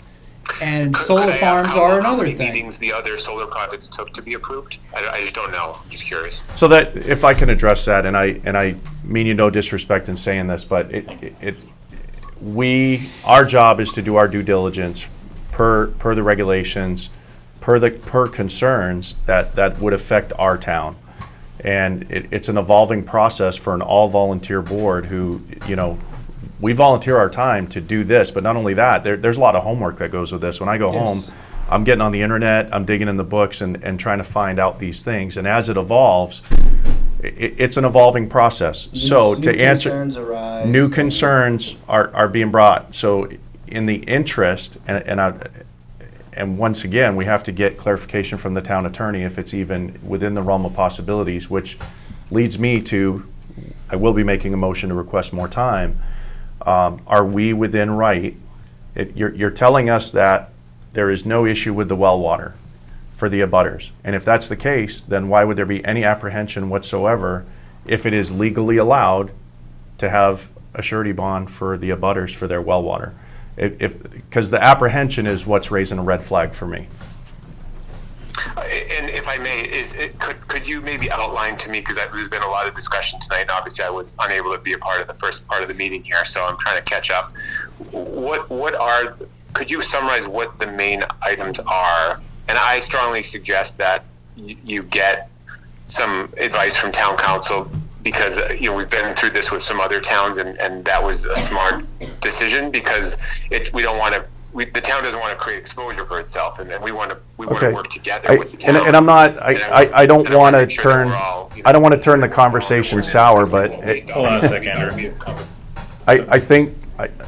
I feel like that tone has taken the conversation in a different direction from my opinion, and because of that, I think as the board we need to do our due diligence, ask for more time, and consult with the town attorney, because I am willing to concede. I'm not a lawyer. I'm a volunteer. And I'm looking out for the best interest of the townspeople and the future of our town. I probably need to consult with our town manager and the town lawyer before I misspeak. And if I've misspoken, I apologize. But the level of apprehension for me it's neither here nor there. That's an opinion, but it's an issue, and I would like to make a motion to request Hey, Mike. more time. I'd just like to finish if I may, sir, I just wanted to ask, I wanted to get clarity on what, so when Mike comes back. Andrew, you got to hold on a sec. I Sorry. have nothing to say. I'm giving you attention to Tammy right now. Oh, okay. It's 9:30. Yeah, we're rolling on shortness of time. A couple meetings ago, we went way too far, and a lot of people have complained, so we're gonna. I wasn't one of them. No. Actually, it was a little old man on the phone. Yeah. Who complained that it's past his bedtime to watch. And I'm not a little old man, so. Nope. I would like to make a motion that we delay to get more information. I don't even think you need to make a motion. I don't even think you need to make a motion. No. I think we could just Table it. Table it. Table it. Okay, That would be that's fair. better. Okay. Yeah. All right. Mike, we need to get clarity of what No, information we're trying to collect. I got it. Mr. Chair, can you enumerate the reasons for said tabling to me, specifically related to the ordinance? So it seemed like it was a couple things. One being the road, two being the interest of the neighboring water table, I guess. Okay. And then- What was the other issue? Or how about, we're just not gonna act on this evening. We're gonna take 2 weeks, which we have the ability to take 2 weeks and think about things. And we're not just gonna sit back for 2 weeks and just wait till two Thursdays from now and come back in here and then act on it. No, we're gonna go ahead and we're gonna do our business. And we're gonna be talking to you through the town planner. We are. I feel like it took a different turn when we start talking about attorneys and fairness, and for me, at that point, I need to talk to some people that have more intelligence and more experience in this realm than I do from a legal precedent. And I'm not the one that brought that part of it into it. So I feel like it's gotten not necessarily confrontational, but certainly it took a different turn for me. So I need more information. Yeah, and that's understood. The only reason for my asking was I'm beholden to the ordinance, the same as you. Okay. I want to know what my homework is, same as yours. Right. Yep. That's I all need asked. to talk to the town attorney via the town manager to make sure we're within rights for what we're asking. I mean, we will definitely be in touch with you, probably, I'd say, not tomorrow, but starting Monday. So you can hold us to that, you know, and the Maybe town Tuesday, planner. because Tammy's usually busy on Mondays trying to catch everything up. Either or. And this Just is trying to one. give consideration for Tammy. I know she's Either busy or. on Mondays. Be easy on Tammy. We want to keep her. Yeah. These are difficult, they're not difficult, these are just, these are new. These are new things that we're approving or we're reviewing to approve.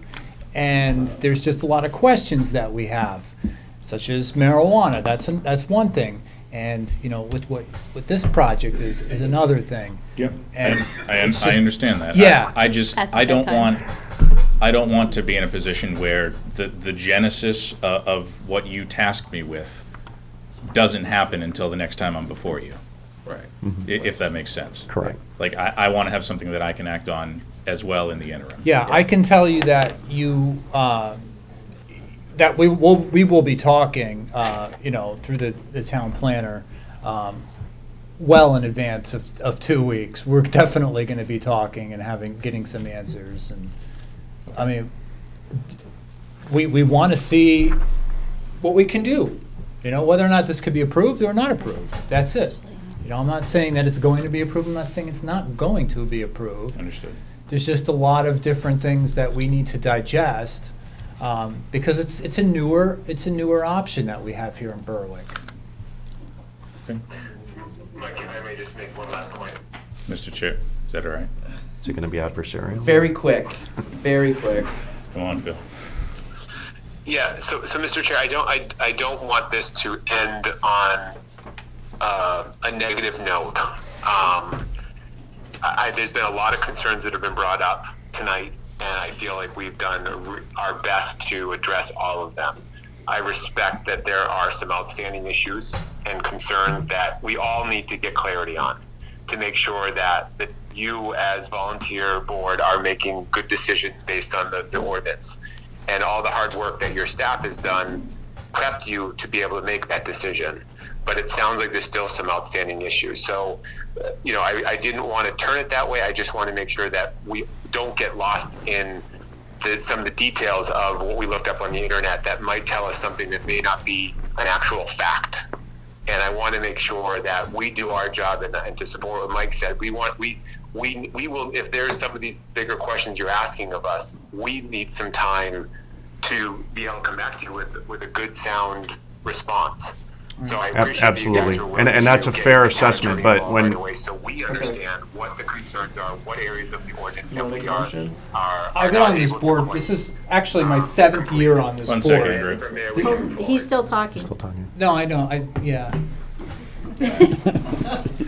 This is the strangest meeting I think I've ever been to. I agree. Yeah. I agree. This is actually my 7th year on the board.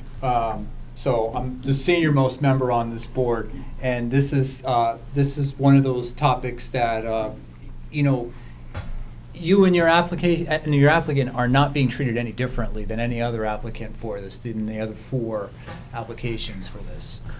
It's just a matter of whether or not we can digest all the information and we understand it and we get the product out there, which is what we're hopefully going to do for you guys, or you know, not. So that's why we're asking all these tough questions. You know, hey, if we have a slew of these businesses, you know, like you come in and maybe we'll have it down a little bit better than we do now. But this is, I could tell you, out of the 4 applications, we said 4, right? This is the 4th, right? Yeah, this is the 4th. That we're not taking any more time on this than we're taking in any other of the 3 other applications. Hey, Andrew, can you hear what I'm saying right now? Say that again? Can you hear me? Yes, I can. This is from our town manager. I'll have our town attorney look at everything and make a formal recommendation in writing for the next meeting. That's fair.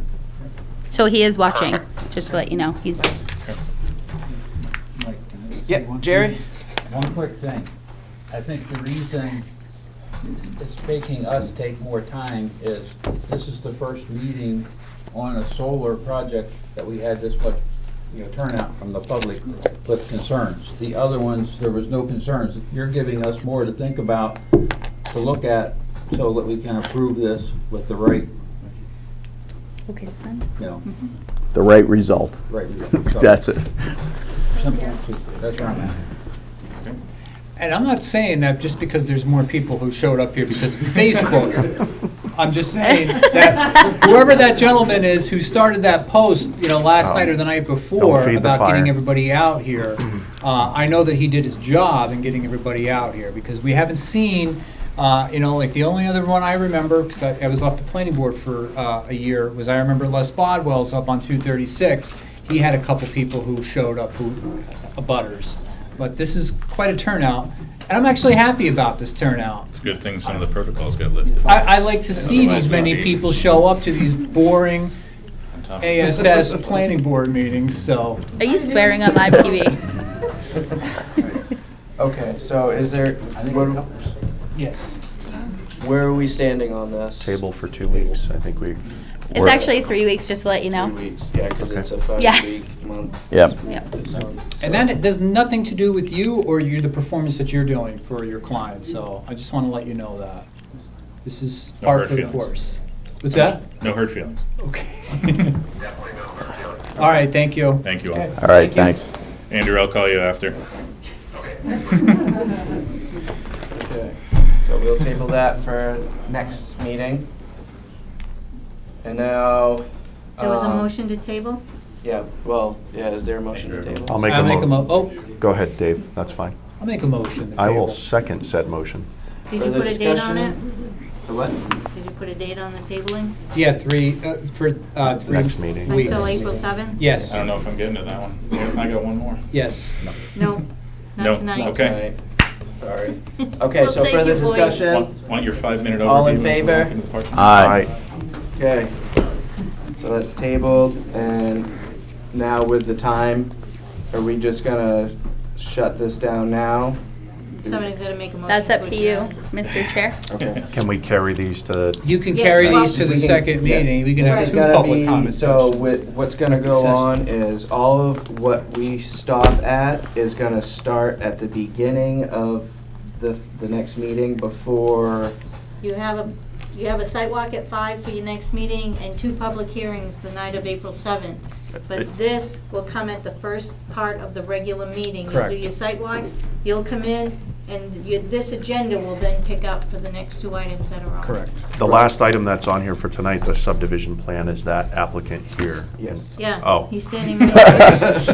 He's here all night Yes, long. Mr. Chair, will you be doing informational items before you close out this meeting? Are you? No, he No. cannot. So you're not going to go any further? If we If you end the meeting. adjourn now, that's ended at this point. And it'll pick up at So the next it's, meeting. it's. Are you up- still on this application? Yes. No, we Well, just wait. tabled it. No, Okay. we're still discussing it, but. Can I 3 say weeks. something? Please. I don't know if I can say it. Can I try? You can shut me down. So, with everyone here sitting in the crowd, and the fact that we're going to be talking about putting guidelines in place for solar going forward, we invite members of the town to help us Yeah. write the guidelines specific to Yeah. concerns, needs, wants.